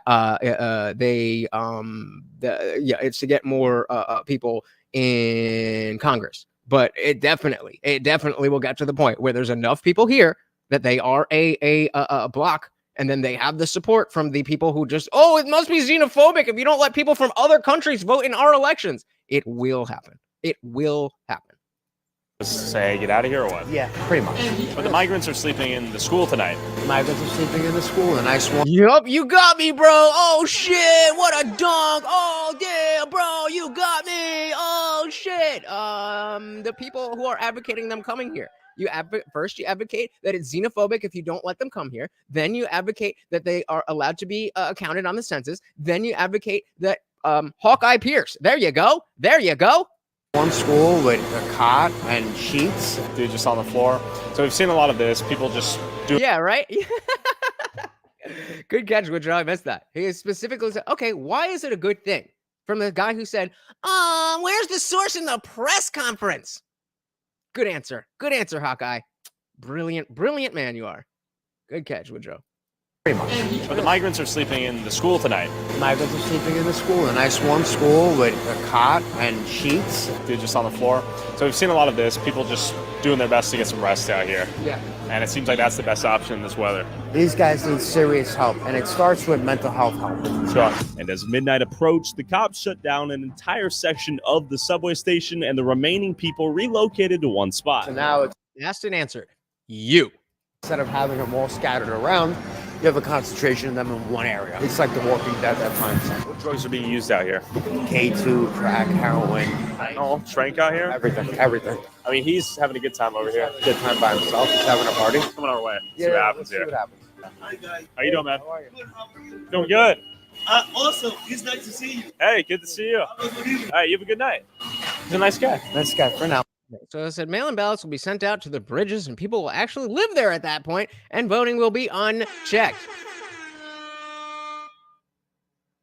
It's so crazy how the lack of foresight people have. What do you think is going to happen when you say we should do all of this and this and this and this? You don't have to specifically articulate, I want illegal people to vote, when you are advocating for the things that will lead to that happening. That is the point. You just can't see far enough in front of your face to understand what you're advocating for because it's xenophobic. That's why. Which also didn't something similar in 2020 happen to regards to voting? Yep. Oh, I see. You see them one day talking to you, and next minute they're pulling out a knife and stabbing you. We got a yelling match right here. But I've already I've done things, and I've been places. You're in a fucking train station. Care for food or what? Yeah, he's looking in the trash can for food. And you'll see, they'll start coming down more and more. Everywhere. This is a part of New York that no one sees. I'm going to let you handle that one. You got it. Why is that? Because the news won't show it. Nodding out or trying to put on a shoe. I see. Possibly diabetic. You got it. You got it. Feet all swollen. What's your name? It's Pop King. Pop King. That's a cool name. I'm an artist, though. I Okay. like to rap. You rap? Yeah. You want to throw some We got bars? a rapper. All right, we got a rapper. I don't know how we got here. Why? I mean, I guess this is just to show the difference between American homeless and migrant homeless. But I'm not really sure what we're doing here. But yeah, let's hear some bars. All right, no pressure. Dear Heavenly Father, if you really speaking to me, I wish I could have one more lyrics to speak to my father, and one more time. If I see him, I want to stand over the grave. Just tell him I miss him so much. This is hurting me painful, illy. I just did hurting me. This is painful. Every day, so I can bottle up my pain. Just trying to figure out if I got mental problems or I'm just fighting the demons that I was going through. But every time I think about it, I just want to pull this 4-5 out and just end it all. This is mentally, this is hurting me. Because when I lost that phone, when I got that phone call from my cousin, that shit was eating me alive. That was good. That was good. Hey, that's impressive. I mean, it was heavy. I don't know if it was good. Impressive. You got bars too? Okay. You doing good though? Seriously, that was some heavy stuff you're spitting at me. Listen, we just homeless right now. Okay. We just trying to get some food and stuff. Everybody watching this, everybody, like my father always said, make a goal, make a plan with the rules. Don't make a rule. Don't have somebody make your rules. Make your plan. It's your decision. I'm 25, and everybody's telling me I should go do rap. Yes, rap is my idol.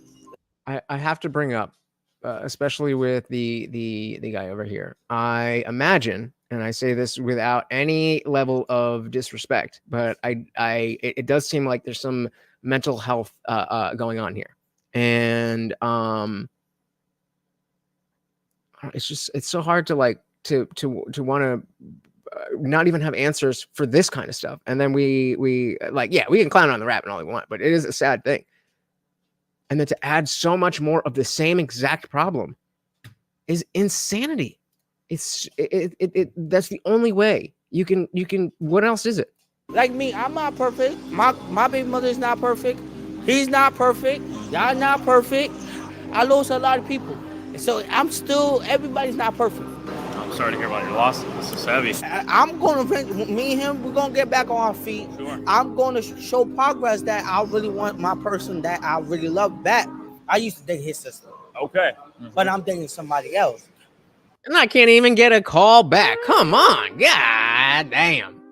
We'll move back on that. Oh, yeah. You're getting busy out here. And you got a baby mama? I got a baby mother too. Damn, bro. Well, I got a daughter. I got a son. Do you guys see your kids? Yeah. I'm about to get my kid back in custody because my big mother's not doing Well, the right thing. Okay. For me, I'm actually fighting justice for my son back. Okay. We could get our kid back. So it's we gotta go through the shelter. So that's what we're going. I see a shelter. Okay. How is the shelters? That's my last question for you. All right. Sometimes in shelters, like you got fighting, people stabbing, hiding knives, and doing all that other stuff. So it's really different. That's why I'm scared to even go in. It gets spooky. Just know it gets spooky. People smoking K2. A lot of drug use in there? Oh yes, a whole lot. And so I guess that's really what we're talking about, is the fact that these people who are not even citizens of our country come in and get the red carpet rolled out for them, and that we have our own citizens sleeping in the subway, sleeping on the streets, sleeping in tents, dealing with mental health issues, and there's nothing. Not only is there nothing for them, there's no, despite bipartisan people talking about, we want to solve this issue. Nothing.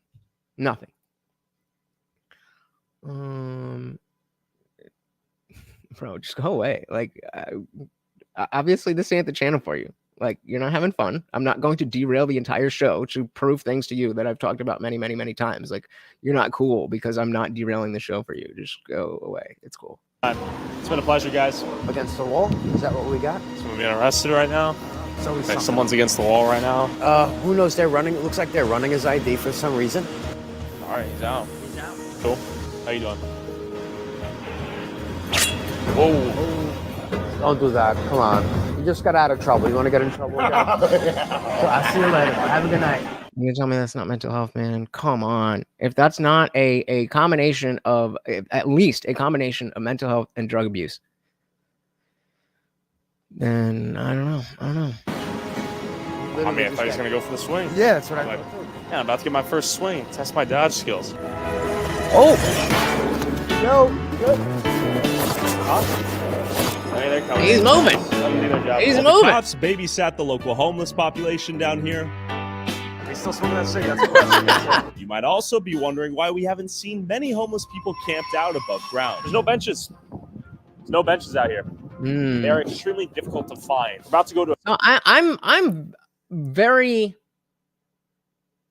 What's the not torn, but I'm of two minds on this this whole thing that we're about to this road that we're going down, and so I want to hear what you guys think. This hostile architecture, is that a good thing or a bad thing?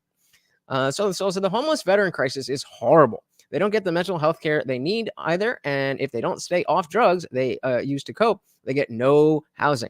It's a catch-22 situation. Yep. It's like we put them in situations where there is no sober way to deal with that. And then when they can't get the help that they need, they have to cope some way, other way, and they self-medicate. And now that gets you disqualified from being helped after serving our country and putting your life on the line so that schmucks like us could sit around and watch YouTube videos. A few specific locations to see examples of hostile architecture designed almost to not be used in some ways. This lady right here just standing. There's no bench to sit. Can I find a bench to sit down? A bench around here? I don't think like so. A seat? No. You know, they don't have so many homeless in the streets sitting around. We found.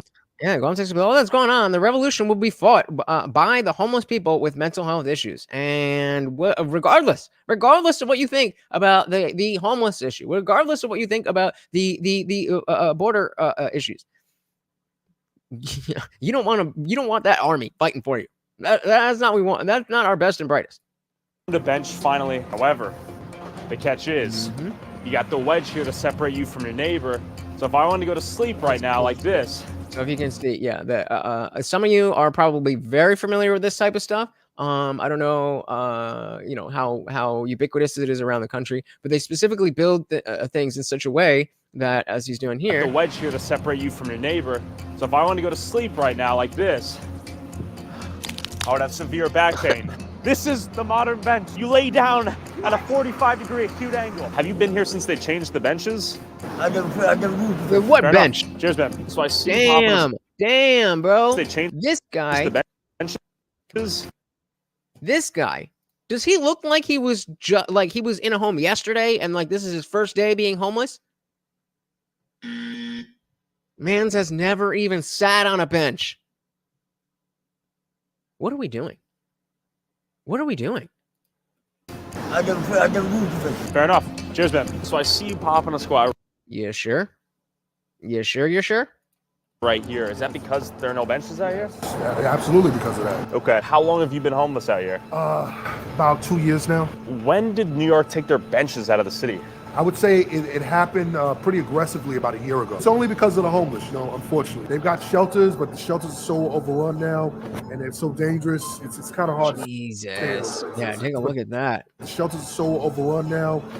Jesus. This is just like a normal day. A normal day where you have 1, 2, 3, 4, 5, 6, 7, 8, 9, 10, 11, 12, 13, 14, 15, 16, 17, 18, 19, 20. We'll call that one person.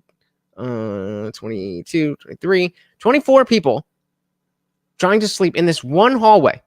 In this one hallway. That's cool. That's totally fine. And they're so dangerous, it's kind of hard to stay in those places. And how is it being homeless out here in New York City? It sucks, especially in the wintertime. But, a lot of times we make bad decisions, and we have to make the best of it. Okay. All right. Boom. Yep. Guam's aggressive architecture was first implemented to stop skaters, and they've learned that and implemented against the public. Now the rest of you can feel our pain. Hell yeah. Hell yeah. We found another. This is a spike designed to keep you from popping a squat. How you doing? Oh, okay, that actually hurt. There are no benches. Oops. Designed to keep you from popping a squat. How you doing? Oh, okay, that actually hurt. There are no benches out here. There's no hospitable place to get any rest. Thus, you walk through here. You see a sort of makeshift shelter right here. And that's the thing, is that people will find a way because they're not going to go anywhere. There's nowhere for them to go. And so this is just a broader version of that musical chairs. The worst of the worst right here. It has ridges. It's not cozy. Would you sleep here?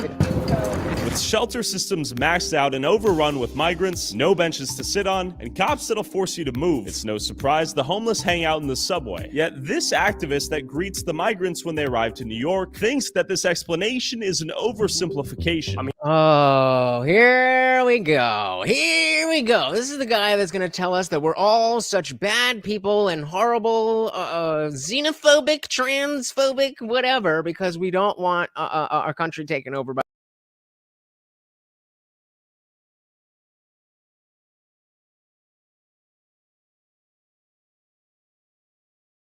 Whoops. Sorry. Yeah, we're gonna take a look at somebody who is going to.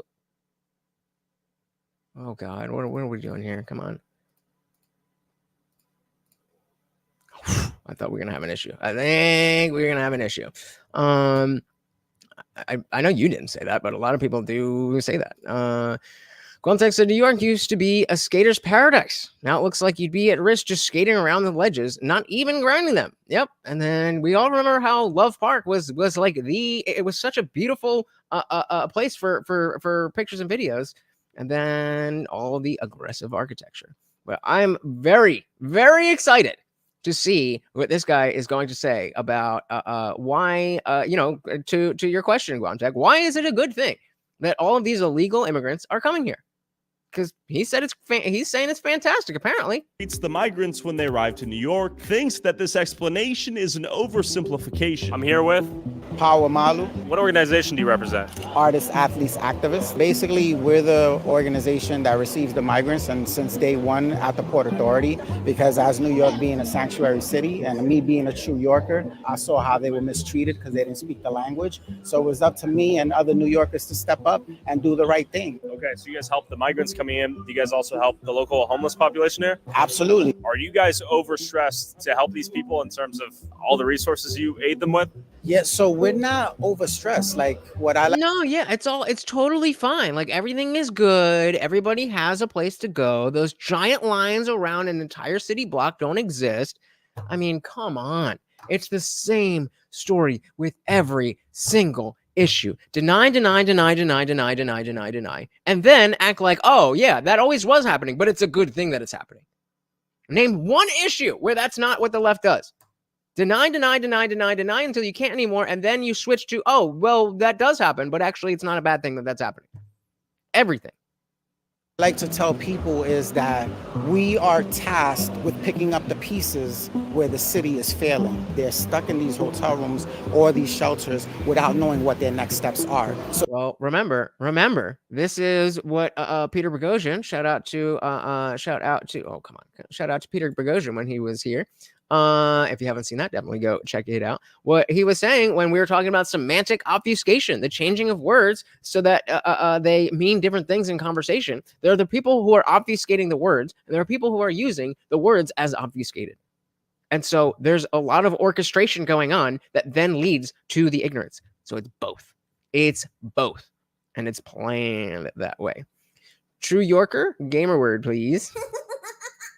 So the city failed them miserably because they don't have any real outreach. So there's no social work, there's no case management. A lot of things that have been happening since before the migrants got here that people weren't really paying attention to, and they were kind of being like misinformed. And now that the migrants are here, they're being used as a punching bag and being blamed and saying, oh, the reason why you're not getting these services is because the migrants are coming here. All they got to do is take a step back and say, wait a minute, they just got here August of 2022.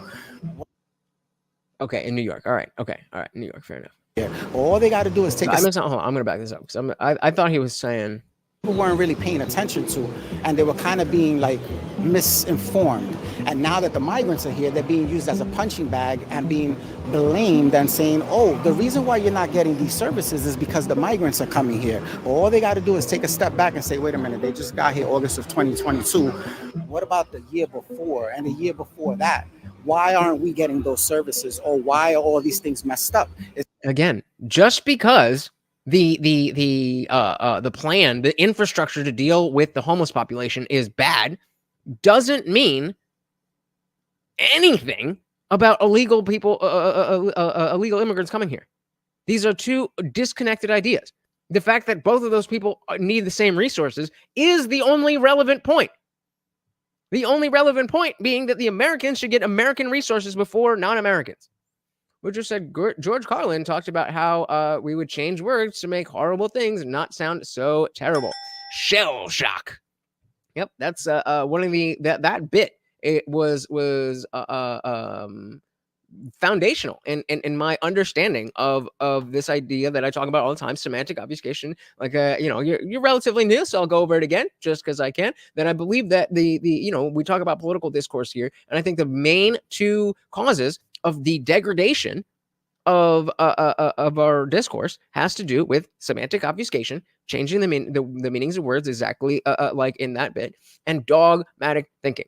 Whether you believe in religion of whatever kind, whether you believe there's a man in the sky, or whether you believe that a male can transform into a female, and you're not willing to question that, that is dogmatic thinking, and you cannot find a middle ground with people who have dogmatic thinking. And I would love to know what George Carlin would have to say about 2024. Holy shit. It's not because of them, it's because of mismanagement. What I would like to have New Yorkers understand is that they should be upset at the politicians, not at the migrants. What the migrants did, if anything, is expose how horrific this unhoused shelter system is. While the migrants slept in James Madison High School for a couple hours, the homeless were sleeping anywhere they could. They're using the lawn chairs in the Chase Bank. Oh shit, he's lighting up in the Chase Bank. Is he good? He's not here. Oh, he's real good. Look what happens when he doesn't eat. Guys, come on. He's shooting up dope in this motherfucker. Gotham I meant New York was looking grim. So we got back in the car, headed back to my hotel when Leroy's police radio signaled this. So we're chilling here in the car. We're listening to this police radio. Apparently 8 people are running from the cops right now after a robbery. Is that what's going on? Yeah, so it's a larceny right now. Cops are chasing, they caught 2 perps, and they're chasing after another 8. What's the craziest thing you found by using this radio? Murder? Murder? Yeah. You've witnessed a murder? I responded to a murder. Sheesh. Like literally minutes after the murder was called. So you've seen a dead body out there? Yeah, unfortunately. You kids won't see a dead body. The plan is to jump out and film this? Yeah, we're gonna film it. Okay. Real life Nightcrawler right now. Just remember, we'll have Shout out to Jake Gyllenhaal. Nightcrawler was a dope ass movie. to hop out the car. Stay behind me so you don't get shot. Right out. You have a bulletproof vest? I do. I normally do wear one when I cover crime. Okay. Are these guys armed? Look, we don't know if they're armed or not. Is this a smart idea? Yeah, it's always a smart idea. Let's get the footage. One with a gray sweatshirt, hooded sweatshirt with a black upper vest and jeans. Right there? Let's go check it out. All right. Found the perpetrators. I don't really understand what they're trying to do. Across the street. Let's check it out. They're migrants. So he's speaking Spanish right now. I guess this is part of the larceny crew that they were chasing. There was 2 people, they caught this, and there's more running away from them right now. But unfortunately, we're in this predicament because of the federal government dumping people on our laps.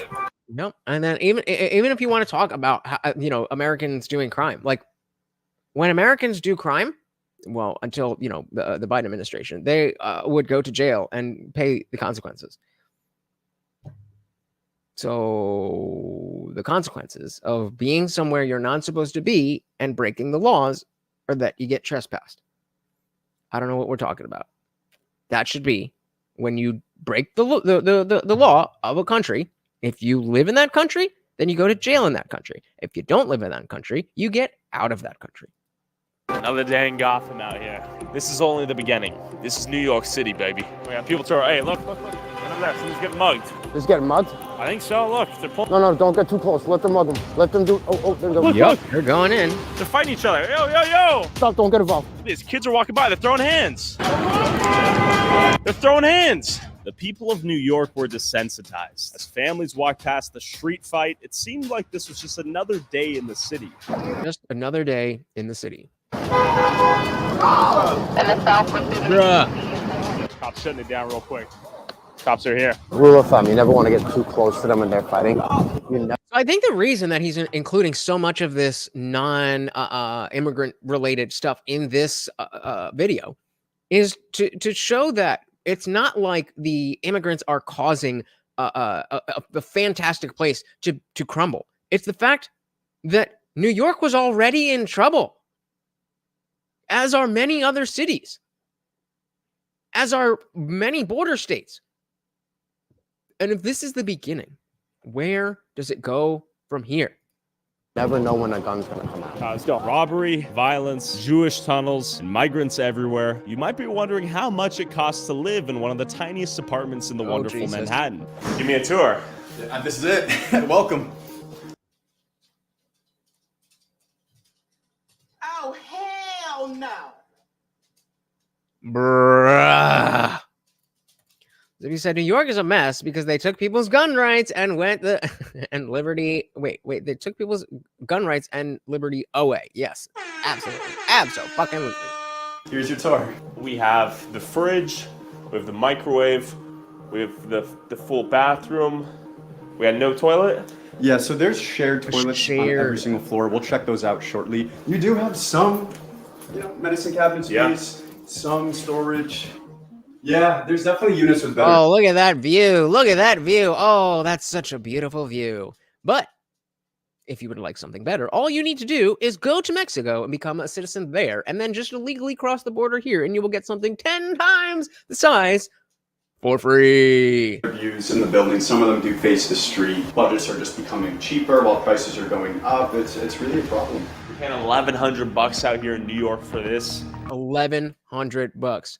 Would you say, watch this cheesy horror movie last night, Brain Damage. Someone got murdered on a New York subway and no one batted an eye. Art imitates life. Or does life imitate art? Y'all seen House of Cards, where just whoop, I mean, if you know, you know. I'm not trying to spoil anything. That's a big one for season 1 if you don't know. If you have not seen House of Cards, if you're watching this channel and you have not seen House of Cards, what are you doing? There could not be a more poignant show. It's not the best show. It's definitely up there. It's not the best show that exists. But in terms of what's going on with politics and corruption and any reason to think that you can trust anything, you need to be watching House of Cards. Well, I mean, it's over, but you definitely watch it. So there's absolutely no way I could ever live in a big city like New York. Not happening. I'll take the countryside every time. And I'm a suburban boy. I don't need a lot of space, but hell no. And I live in Jersey, which is in central Jersey, which is relatively equidistant from New York City and Philly. Both of my siblings live in Philly and have for a while, and they love it. I can't do it. We just went to some place in New York for my sister's engagement party, and like it was stressful. Just like my dad drove into the city, and we parked in a fucking thing where you pay, and even that it was just stressful. That like, okay, do I have everything that I'm gonna need for the entire day as we leave the car here? Like, and that's just the tiny little things that I noticed when I was there one time for all of that. And then, if you live there, yeah, exactly, $1,100 for that. Complex said I pay $950 for a 2-bedroom house with a 3-car garage and half an acre. Move to the country, people. There's definitely space there. So I would go crazy. I need green energy, not the subsidized kind either. I like that. That's a good one. Going up, it's really a problem. You're paying $1,100 out here in New York for this. This is crazy. While $1,100 can get you 60 square feet here, and with studio rentals averaging $3,500, you might be wondering where all these hopeful migrants are going to live in such an expensive, already densely populated city. Perhaps in your home. The more affordable projects of East Brooklyn. A man. What? Is that the Third Amendment? Or is that part of the Fourth Amendment? The no quartering, where they can't just put soldiers or immigrants into your home. That's going to be challenged. This is all the kind of stuff you can look forward to. Who neighbors say came here from Bangladesh, shot and killed right in front of... Hey, shout out to a giggling spy. Oh my God, shout out to the $5, I don't even know what they call it, but the $5 donation over on Rumble. Shout out to giggling spy. And of course, every single donation comes with a treat for Morty. He is enjoying. Shout out to giggling spy. Welcome to the party. And of course, that makes you the new sponsor of the stream. Thank you so much, brother. Welcome. The densely populated city. Perhaps the more affordable projects of East Brooklyn. A man who neighbors say came here from Bangladesh, shot and killed right in front of his very own home. Police are searching for a brightly dressed suspect in a shooting in East New York. We are in the middle of another weekend. Shout out again to Giggling Spy. A Rumble rant. There it is. Thank you. First one. Oh, thank you so much. Thank you so much. You guys know how much I really appreciate when you guys are hanging out, being part of the chat, joining the Discord, all that kind of stuff. It means so much to me. But when you actually part with your hard-earned money, I know you guys work hard, and I know shit is not cheap. So when it really means the world to me, because I can't do this without you guys. So thank you so much. I always, and it just, especially when it's your first super chat or Rumble rant or whatever, and I'm the first one. Oh, it just warms my heart. Thank you so much. I know you guys don't like when I gush over you, but I love it, and I appreciate it so much. Thank you. All right, let's get one more here and jump back in. So the Soul said, "Hell yeah, contact. Our mortgage is under $1,000 for a two. I don't even know what that means. For a 2-car garage and half an acre. Fuck those prison cells they call apartment. Yeah, that's crazy. That's crazy. Insane. Insane. End of senseless gun violence in the city. Several damaged cars litter the ground behind us. One was shot in the head, several others in the torso. It's too much crime, and something needs to be done. I met up with Kashmir in Cypress Hills to see how the locals like it out here. Yeah, good to meet you. How is it living out here in Brooklyn? Gotta stay woke. Okay, what do you mean by that? Or like he said, keep your eyes open, man. Because it be the ones with you, be the ones that you got to worry about the most sometimes. It's like kill or be killed. You got to come up somehow. I know guns are notoriously hard to get in New York City. Do people have them out here? It ain't hard. Oh, I thought he meant legally. Oh, yeah, no, it's not hard. You can go anywhere and get a gun. But legally, oh, yeah, no, you can't do that shit. You can't do that shit. Okay, too bad. Yeah, with closed garage to make another bedroom, too. Damn. That's a nice little setup. There you go. Got to worry about the most sometimes. It's like kill or be killed. You got to come up somehow. I know guns are notoriously hard to get in New York City. Do people have them out here? It ain't hard. It ain't hard. That's like going to the candy store. Yo, New York is like Chirac now. Before, when I was growing up, at least we was fighting. Ice blue. We was jumping and we was fighting. It was straight. Feel me, little boys thing. But now you can get a gun and it's up. So somebody got shot over here. Last night. Yeah, right here. Stay on your swivel because it can happen at any given time. A lot of killers from here, a lot of drug dealers from here, a lot of tough guys from here, a lot of hustlers. I would say, like, when you say New York, people would be like the fluff. They think of Times Square, they think about this. But when you say East New York, they're gonna be like, whoa, you can go there? Who you went there with? Or how'd you get there? Like it's dangerous over there. It's a heavy projects, like a lot of shootings, a lot of shootouts. This side shooting at that side, a lot of things going on. Question for you, ma'am. How's it living out here in Cypress Hills? She laughed. What do you mean? How is it living out here? Every other week? Is it dangerous out here in Cypress Hills? Yeah, man. Yeah. Would you get out if you could? I'm working on that now. At nighttime, you gotta be careful. With New Yorkers in extremely dangerous neighborhoods like... If anybody tells you got to be careful at night, just a tip, be careful during the day too. These that are unsafe, undesirable to live in, and still expensive relative to average New Yorker income, what exactly is... So the average income of New York is $6,729 or $80,000. And then okay, I thought there was going to be a comparison there.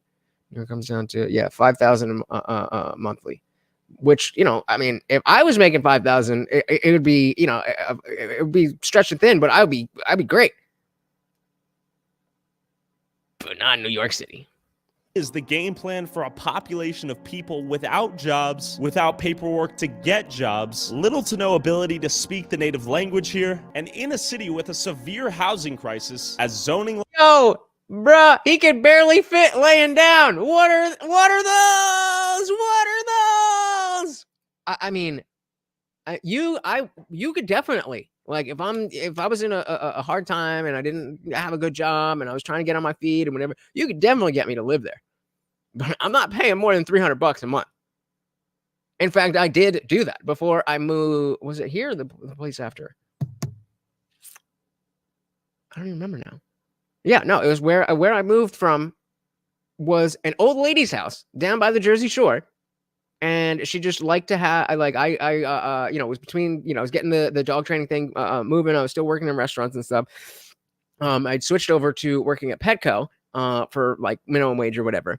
And this lady who went to my parents' church, she's just, an old lady, never got married. And so she liked having, big, strong man living in her house just for safety reasons. And not that, I don't know what I would do. But so I was living and, I only had the one room and it was about the size of this apartment, which was $300 a month. And I only meant to stay for like a couple months, but it was such a good deal that I was like, all right, let me chill out. Let me get my money up. And then of course I spent all the money on this bullshit for y'all motherfuckers, but we getting there. We getting there.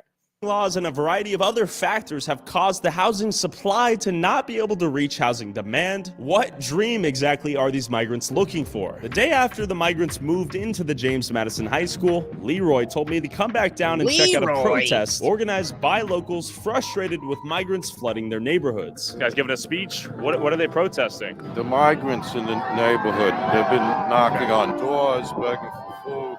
Okay, they're booing. Let's see what's up. Why are they booing? What's happening? What do we got going on here? What up? Talk to me. Close the border! Close the border! Close the border! The law says they're here illegally. Illegal borders. What's your solution? So what's your solution? 1v20. That's the $1 million question. What is the solution? What is the solution? What are y'all talking about here? They changed us. We used to be deep red. What state are we talking about?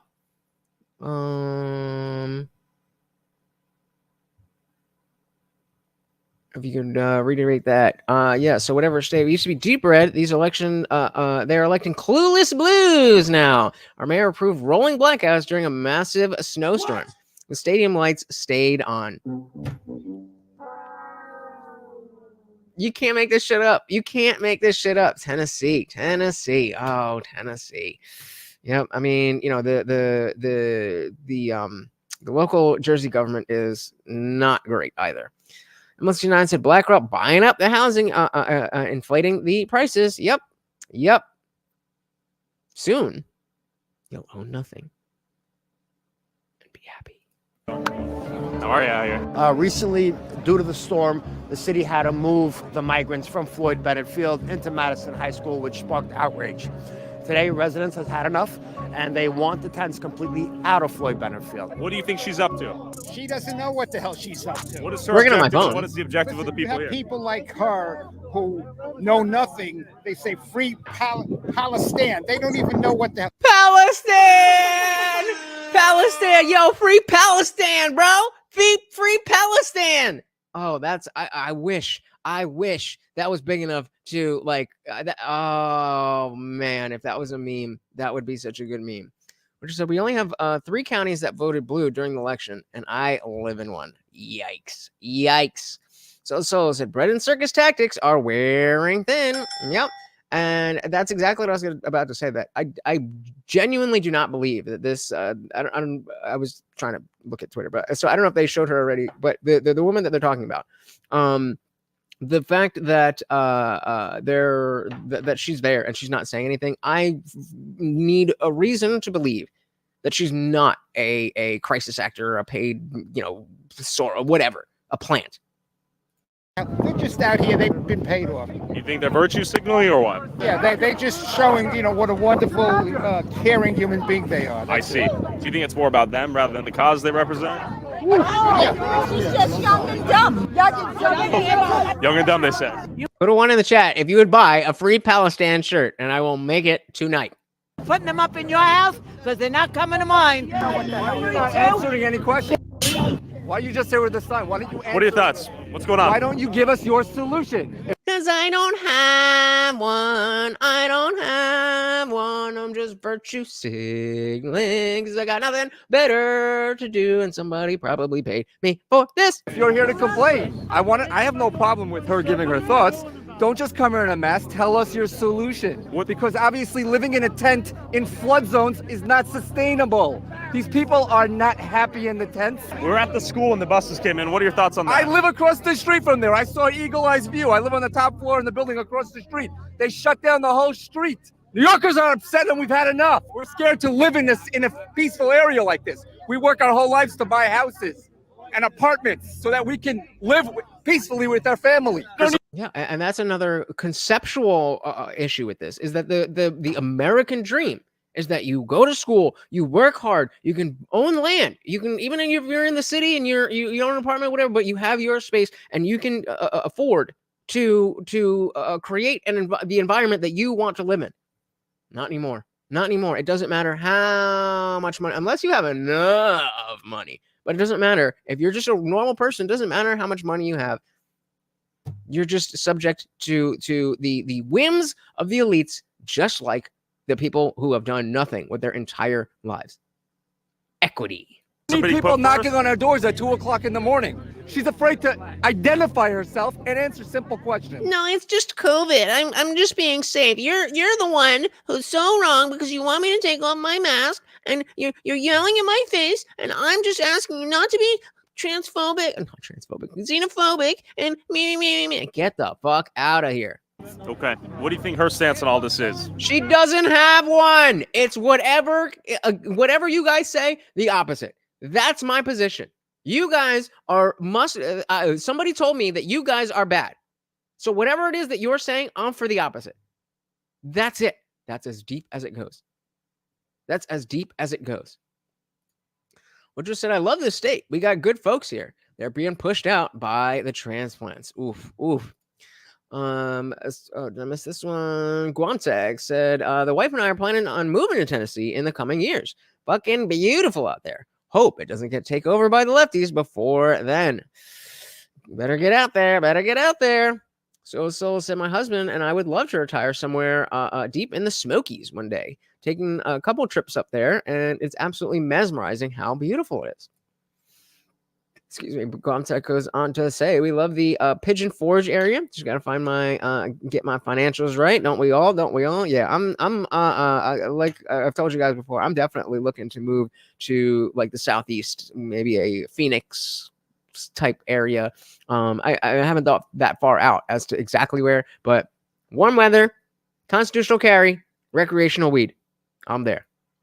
Her stance on probably the poor asylum seekers, poor them, they're sitting there in the tents. No one asked them to come here and go into these tents. What do you want us to do? We keep our borders open. They're flooding in here by the thousands. Mayor Adams is the largest child trafficker that New York City has ever seen. Facts. The biggest traffic. This is all human trafficking. There is no way around that. Dilly to calling it out.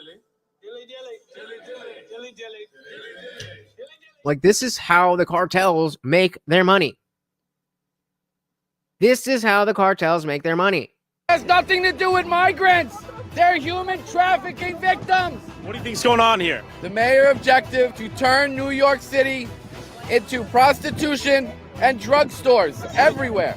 Take a ride down to Roosevelt Avenue between 74th Avenue and 103rd Street in Queens. There is open air prostitution.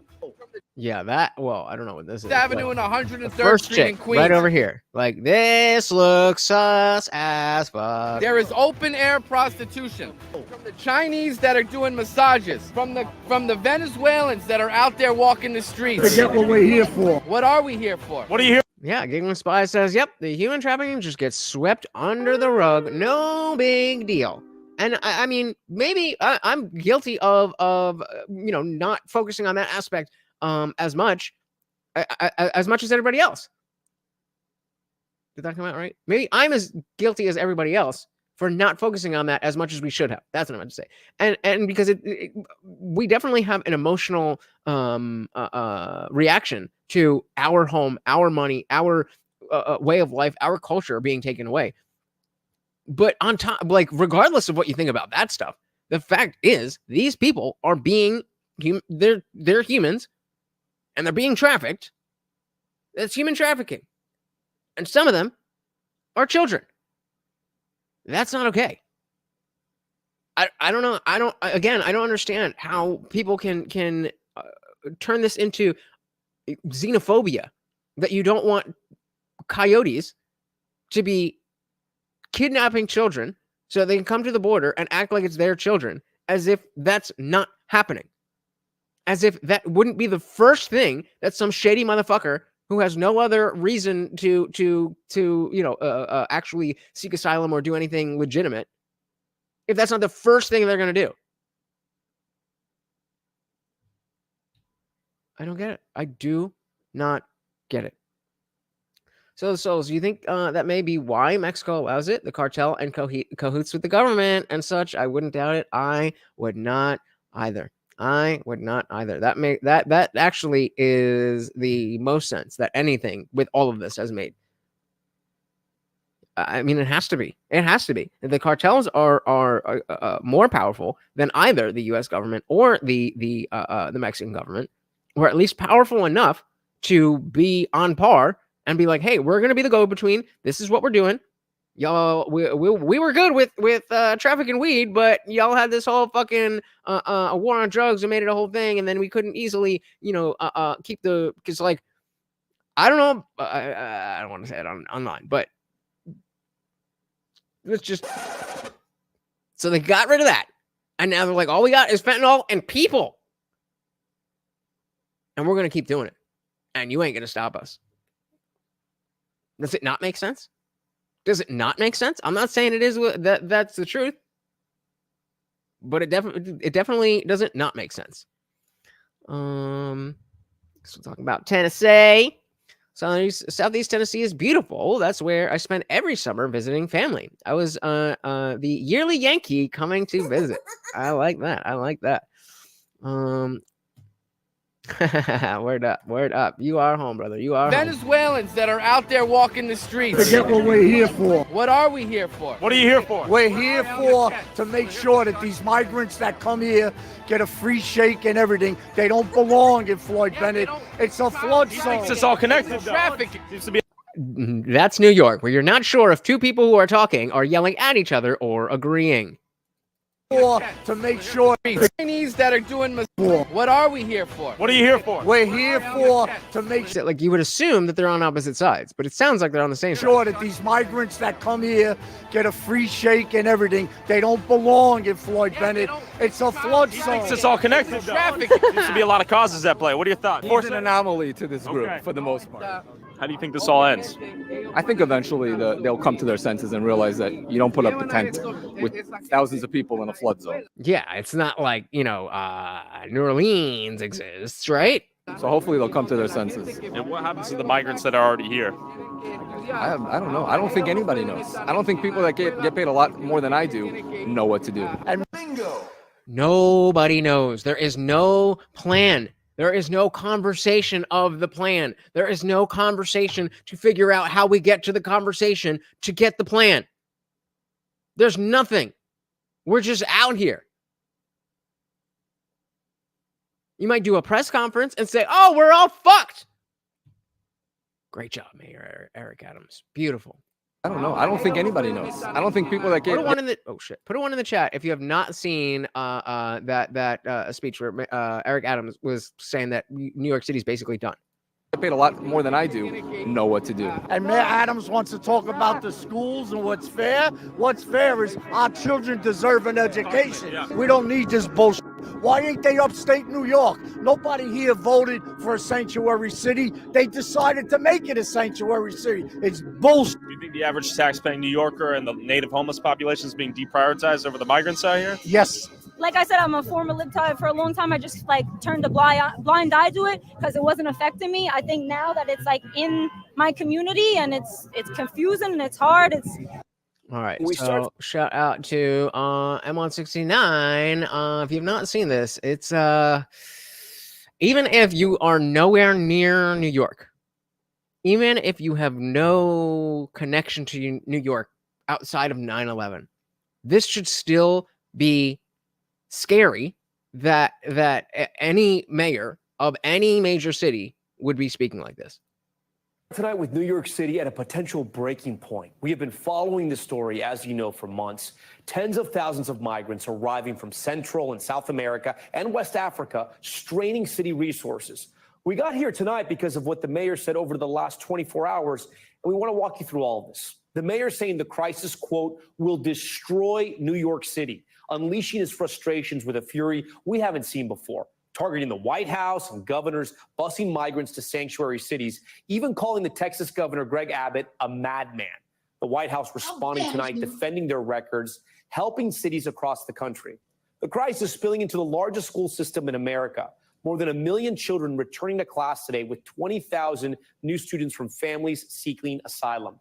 The school system getting another $110 million to the budget, but there are worries that resources will still be stretched to the limit. The city's shelter system stretched past its capacity this summer. This is the picture. I think this is the picture of the same thing from the thing here. Maybe not the same exact one. Who knows? It's every single At day. one point, more migrants in city shelters than homeless Americans. Some Mhm. asylum seekers were able to get beds inside hotels while others slept on the streets outside. And again, if you're not familiar, the Roosevelt Hotel is not something that I could afford. It's something that if I asked my dad, hey, can I stay at the Roosevelt Hotel? He'd be like, no, I'm not giving you money for that. Why would I? No. Outside. Still, some parents are optimistic. And this is from 5 months ago, September 8th. Optimistic the city can handle the crisis. But now, more than ever, this issue spanning the border to cities thousands of miles away, and it's hitting close to home. NBC correspondent Valerie Castro has the story. And so again, this 5 months ago, and it's only been getting worse every single day. Let me tell you something, New Yorkers. The migrant crisis taking on a new tone. Never in my life have I had a problem that I did not see an ending to. I don't see an ending to this. Are you paying attention? This is a mayor of the biggest, most influential city in our nation. That I did not see an ending to. I don't see an ending to this. I don't see an ending to this. This issue will destroy New York City. Destroy New York City. Mayor Eric Adams escalating his frustration during a town hall meeting. Well, as I said, I'm honestly surprised the mayor's actually spoken out as much as he has. He's still a shill for the Dems, but at least they recognize the problem. Hopefully a step in the right direction. I don't know, man, because it just seems like one of those things where it's at the point where people are noticing, so you have to say something. But just because you say something doesn't mean you're going to do anything. Again, this was 5 months ago, and nothing has changed. Nothing. Maybe that was a step in the right direction to just accept that this is, in fact, a problem. But that was the only step in that direction that has been taken. Which I said, what about the language barrier? Do all these immigrant children speak English? He thinks not, which is another issue in this dumpster fire. Yeah. Well, I'm saying the worst thing about all of this is that I'm getting mad England, France, and Germany migrant vibes from a few years back. Their entire country turned upside down after they accepted so many. Yep. And that's when, we were seeing lots of knife violence, lots of acid attacks from on women specifically, because the Muslim migrants were like, "Oh my God, you're showing your face! How dare you! Haram! Acid in the face." That's European culture, right? That's how you're supposed to do it. Oh no, sorry, that was home. Sorry, I forgot. In New York City. Mayor Eric Adams escalating his frustration during a town hall meeting, revealing new fears as tens of thousands of asylum seekers continue to arrive in New York City. 110,000 migrants. And remember, the number that they listed for the homeless citizens was at 90,000. We have to feed, clothe, house, educate the children. Why? Why do you have to do that? Oh, because you told them that you would. Got it. Wash their laundry sheets. Give them everything they need. Health care. Month after month, I stood up and I said, this is going to come to a neighborhood near you. Yep, M69's lots of violent attacks on women. Paris has no-go zones, even for police. Yeah, that was, and we remember way back when Tim was in Sweden talking about the no-go zones in Sweden, and it ravished the European countries. And I if I'm not mistaken, I could be very wrong on this, but if I'm not mistaken, like what Gwantag was talking about, that was the major push behind Brexit. For better or worse. It made people want to be like, I don't want to be in this club anymore. I don't want people just coming in here, because it doesn't lead to good things. Don't forget about the grooming gangs. All America needs, I'm sure. Yeah, right? Like, on top of everything else. Which is said, culture enrichment orchestrated by dumb people. Stupid. Laundry is the least of their problems. Yeah, right. Yep. Yeah. Oh yeah. So I said we talk about all this, and what makes it worse is that we can't even genuinely imagine these types of numbers. It is overwhelming to try to comprehend. The impact is vastly dangerous on many levels. Yeah, that is like the fear. The The harm in that is that if we're already, 5 months ago, we're at the place where we can't even imagine these numbers. And for every single day, for 5 months, it's been getting worse. And it's going to continue to get worse for months and months and months and months. We're already past that idea of being able to, like, okay, 50 people in Martha's Vineyard, like, okay, we can picture that. But 110,000 people and another 110,000 people and another 500,000, there's no, unless you are living it and you understand, then somebody who's going to be on the outside talking about xenophobia will never, ever, ever, ever, ever be able to see what you're talking about, because it's just, the number's just too big. A shout out to Womtech with the $5 super chat. Feeding the hoodie, I will do. Thank you so much. Giving him that salmon recipe, and of course that makes you the new co-sponsor of the stream with our boy Giggling Spy. Thank you both very, very, very much. Well, we're here. A drastic shift from the message Here we Adams are. first had for incoming migrants. Lady Liberty sits in our harbor. New York City is the welcoming mat for the entire globe. For months, he's been pleading with the federal government for help, going so far as to blame them for the city's deteriorating supply of resources. I invited all these people here, and now it's your fault that they're here. What? The national government has turned its back on New York City. Why do you think that is? What he once dubbed as a political stunt by Texas Governor Greg Abbott became a new reality for the city. We're getting 10,000 migrants a month. One time we were just getting Venezuela.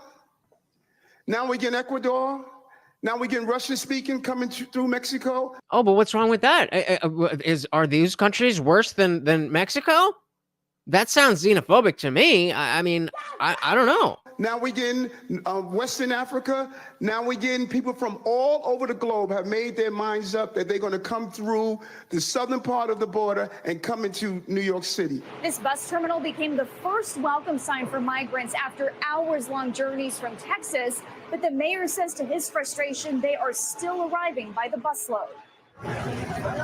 Howard Malu was there when the first buses of migrants arrived. Of course he was. We are on the ground. We've outlasted every city agency that has come in to the Port Authority, which is a disgrace. A year later, he says the city's resources have been mismanaged and the responsibility now falling onto organizers like him. And of course, we heard that same story in the Olivera video. But, I mean, the point again was that this is somebody who's not just like an online pundit. This is not somebody who is, a legacy media pundit. That's saying this is so horrible. This is gonna, and using this type of like extreme rhetoric. This is going to end New York City. This is going to be whatever it was. That's scary. I live right there. Any one of these people have already made a journey infinitely longer than the journey from where they stand to where I sit. And if you're going to tell me that I don't have a reason to worry about that, I wish I could live in the ignorant bliss that you do. I think now that it's like in my community and it's confusing and it's hard, it's eye-opening, truly. About 40 people standing there waiting for the bus. I said, all right, I woke up to the next stop to hopefully get a seat on the bus. I was the last person led on the bus. There was already 40 people on the bus. We get up to over here, they all got Target bags in their hands. Hey, shout out to Gold Holder. Welcome to the party. I can't afford a whole Bitcoin, but I definitely second investing in Bitcoin, which is not financial advice, but welcome to the party, Gold Holder. Good to see you, brother. I don't know where they get the money from. They're not even paying. They're not even saying excuse me. They're not even respecting the way goes. There's old women on the bus. We used to give our seats to old women on the bus. I'm 25 years old. I'll probably live at home for the rest of my life because I can't afford to feed myself. This is crazy. Like, I don't know. They got better drip than me. Like, it's weird. Question for you, sir. Are you a veteran? Yes. What are your thoughts on what's going on out here? They don't belong here. Okay, I mean the place is a flood zone. I used to play softball there. It's interesting how much New York City. It's interesting how maybe it's just within this particular group, but the fact that they are talking about the flood zone, it shows that it's not about ew. You guys are yucky.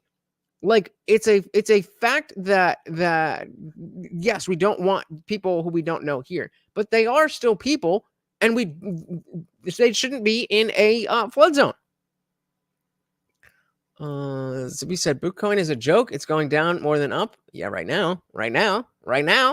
Give it 5 years, bro. I'm gonna be a millionaire. Mucho said, hush that fuss. Everybody move to the back of the bus. There you go. Gonsex said, maybe it's me, but I feel like New Yorkers love to be on camera. They always be looking right at the lens. Maybe. They belong here. Okay, I mean the place is a flood zone. I used to play softball there. If it rained 3 days before, we couldn't play because the field was soaking wet. Now they got people living in there. Boy, they shouldn't even be here. They should Let's be back where they go. belong. What do you think the future of America looks Hey, we got Animal Instinct in the building. Welcome to the party. I said hello and happy Friday. Have you ever seen the videos from the cartels in Mexico and Brazil? They're literally ISIS level of terrorism. Well, I haven't seen them directly, but I can imagine and not even a little bit surprised. Welcome to the party. looks like? Because the field was soaking wet. Now they got people living in there. Boy, they shouldn't even be here. They should be back where they belong. What do you think the future of America looks like? Bad. I was in Key Food on Avenue N. Yeah. I get out of my car. Guy comes over with 2 boxes of Oreos. Yeah. He wants me to buy it. My wife and I get out of the car in my own driveway, and they want money. I don't know how I could say it here, but I said, I don't know how to say, get the fuck out of here in Spanish. How much did that cost me as a taxpayer to have 20-something buses load people up and wake them up at 3 o'clock in the morning so that at 4:30 they could be back here? How stupid is that? And at 4:30, if you check, the storm was still raging. And this community here, where I've lived since 1965, has been a close-knit community. No problem. Basically ends when. And again, that is what we talk about when we say the culture of America, the if you want to use the soul of America. It is that the collection of small communities that feed into a larger community. If you break apart those small communities, that is the foundation of our country. We no longer have a country. There's just a bunch of motherfuckers standing on the same piece of rock. And they come up with a solution to probably send the migrants back. I mean, they came here, they promised them golden unicorns. They themselves see that it's not what they promised. You know, they're displacing the Americans, taxpayers, and... That's what I was saying. They come here and they see it's not what they were promised. That is exactly what I expected. That they were telling, oh, you'll get all this stuff. And they get here and they're like, I mean, okay, being homeless here is better than being homeless in my country, but I wasn't fucking homeless in my country. Because if I'm willing to go on a 5-month journey, I'm probably willing to get a job in the next town over. I don't think the goal for any of these people was American homelessness. Maybe, I mean, I'm willing to say none. I'm willing to say none of their goal was to be a homeless American. It's just too much. But if you're gonna bring them here, have a freaking plan. This is like, oh my God, it's not working out here. We knew it wasn't gonna work out. Let's displace a couple of thousand high school students to put them in there. What kind of freaking thinking is that? Curtis, you're running for mayor. Oh, yeah, I ran for mayor the first time. I'm going to run for mayor again. Mayor. How would you handle what's going on here? Well, first off, I'd be opposed to accepting the migrants here in the city. I'd keep them on the buses, give them an hour, use the facilities, give them a nice box lunch, and send them to Washington, D.C. to Biden, who invited them. The liberals and progressives there are always supporting the migrants, but they don't ever seem to have migrant centers in their neighborhoods. So why not share the responsibility? as migrants line the frozen streets of New York during its bone-chilling winter, waiting for shelter that doesn't exist. It seems like selling these people the American dream and encouraging them to spend months risking their life crossing the border. I just realized I even took down the note when I found this video. I wanted to title the stream, "What Dream Are Migrants Looking For?" That's such a better title. God damn it. All right. Well, somebody remind me to do that. That's a better title. I'm going to change that after. Only to end up homeless in a foreign land with no job opportunities. You're not used to this weather, right? Yo, tell me that don't look like Kamaru Usman. Holy shit, I thought that was Kamaru Usman. Ah! Oh my God. Put one in the chat if you are a UFC fan who thought that that was Kamaru. Homeless in a foreign land with no job opportunities. You're not used to this weather, right? We are not. This is a strange environment, very cold out here. Might just be the least compassionate thing anyone can do. Because sadly, the American dream nowadays looks more like a nightmare, at least here in New York. And Leroy, where can these people find you? So you can go on my Twitter, which is Viral News NYC. My Instagram is Leroy Prest. My YouTube is Leroy Prest. Let's get our boy Leroy to 100K subs on YouTube. We can make a living doing this and continue giving us great coverage on the ground in New York as this situation plays out. Also, whoever has the most viewed TikTok or YouTube short using a clip from this video, I'll send you 500. So, I mean, that is the current state of things in New York City. I think I am going to drop the link here. If anyone on anywhere wants to come up and chat, whether you're on Facebook, YouTube, Kick, anywhere else, what do you think about the migrant crisis in general? What do you think about how we saw, what we saw from Mayor Adams was 5 months ago and nothing has changed? It's not good. It's not good. I genuinely don't believe that we have an America if Donald Trump does not win this next election. I don't think it is a feasible thing. I think we'll see all of the holes and cracks that Trump was able to use to get through the establishment. They're going to plug them all up, and never again will anybody who's not supposed to be in charge ever going to be in charge. Leroy Jenkins. Nobody coming up. Nobody coming up. Let me know if you're planning to come up and just getting shit ready or whatever. In the meantime, let's see what was the most recent thing from Eric Adams. Because again, what we saw was 5 months ago. So we'll go with. Is there anything from today? Nope. Anything from this week? Okay. Adams address migrant crisis in Albany. All right, so we're gonna play this, and if nobody comes up, then that means we are headed to the after party. But before we play this, actually, let me shout out to the those of you who are in the Discord server. It is a 24/7 party. The Semper Virens 206 over on Rumble. Welcome to the party. We actually just finished with the goal holder. You're talking about the link. That's to come up. Are you asking what is the link or what does the link do? Either way, if you're asking for the link, that's the link right there. That you can come up and talk to me about all of this. And shout out again to Semper. Did I get that wrong? Semper Virens 206. Apologize. Welcome to the party. Thank you very much. But yeah, we saw that 5 months ago. So this is our boy Eric Adams 3 days ago addressing Albany. And Albany, shout out to Wolf Grips. Welcome to the party. Good to see you. Always good to see people on Twitch.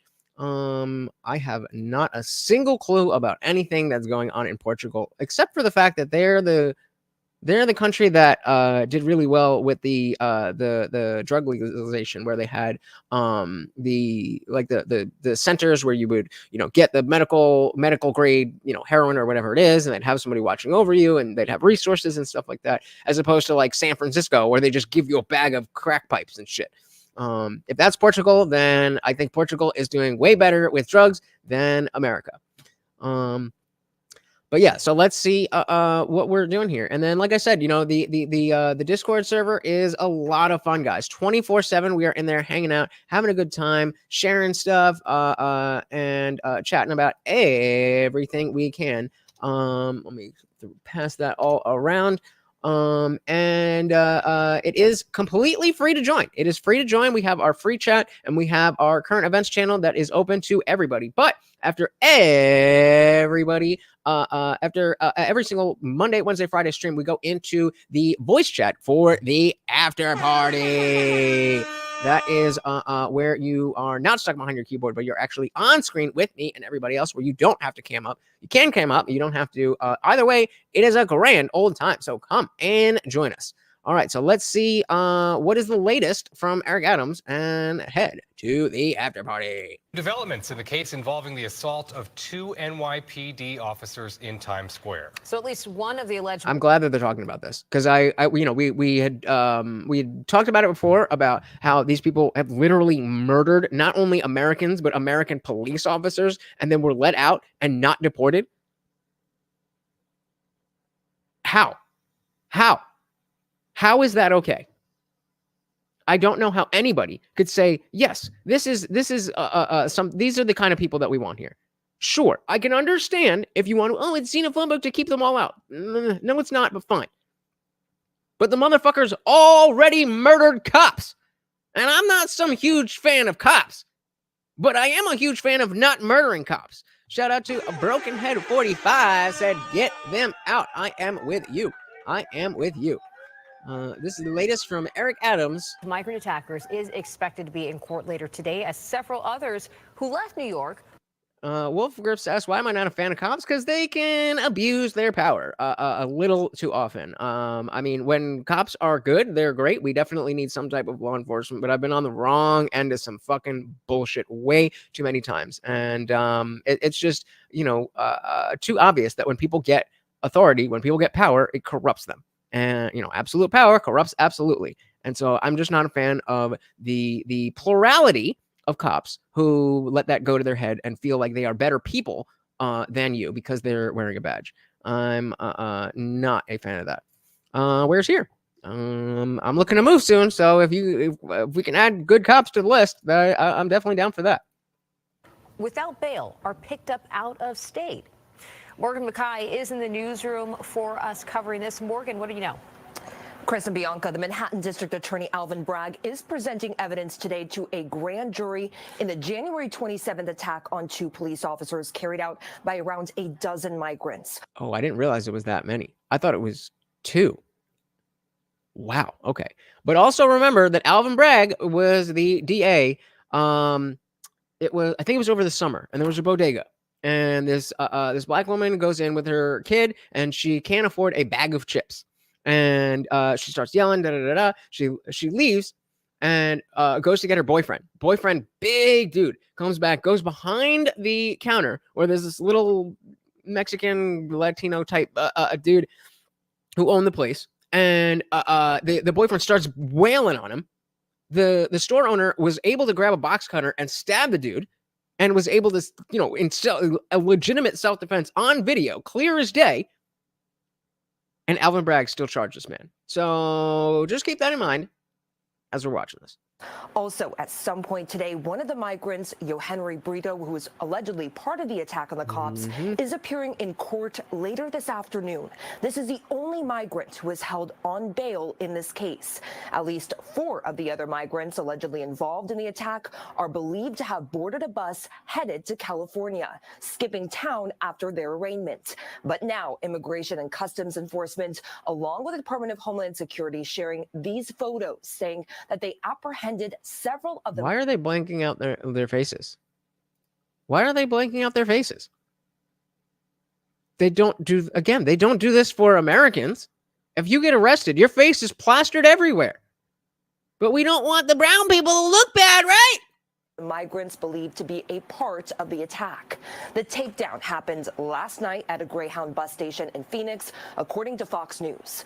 Meanwhile, the NYPD yesterday announcing that they have also arrested 7 migrants for allegedly being involved in 62 robberies. According to the NYPD, these migrants worked in teams, swiping people's cell phones and then later hacking them for the bank information. Why would we want to know who these people are? Why would we want to know who these people are? It doesn't make sense. Just let them live. The NYPD is still searching for the alleged ringleader, Victor Parra from Venezuela. A wave of migrant crime has washed over our city. They're essentially our boy. Ghost criminals. Ghost criminals. The ghost criminals. No, they're illegal immigrants who illegally came to this country. They're just people. As whoever it was saying before, Americans commit more crimes than illegal immigrants. They're just people. But the ones that commit the crimes should be treated as if they've committed crimes. The ghost criminals. The rhetoric never ends. It never ends. Context said, are they blurring faces of the guys whose mugshots they showed right before that? Yeah, right. Like what? What? Broken Head said because they allowed they allowed is it what? What? That's not English.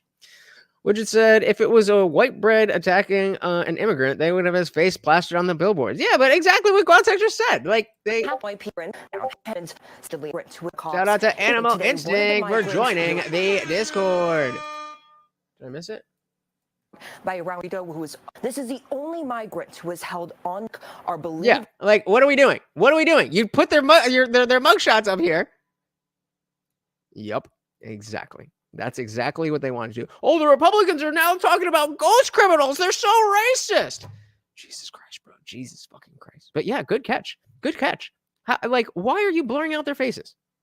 To have boarded a bus headed to California, skipping town after their arraignment. But now, Immigration and Customs Enforcement, along with the Department of Homeland Security, sharing these photos, saying that they apprehended several of the migrants believed to be a part of the attack.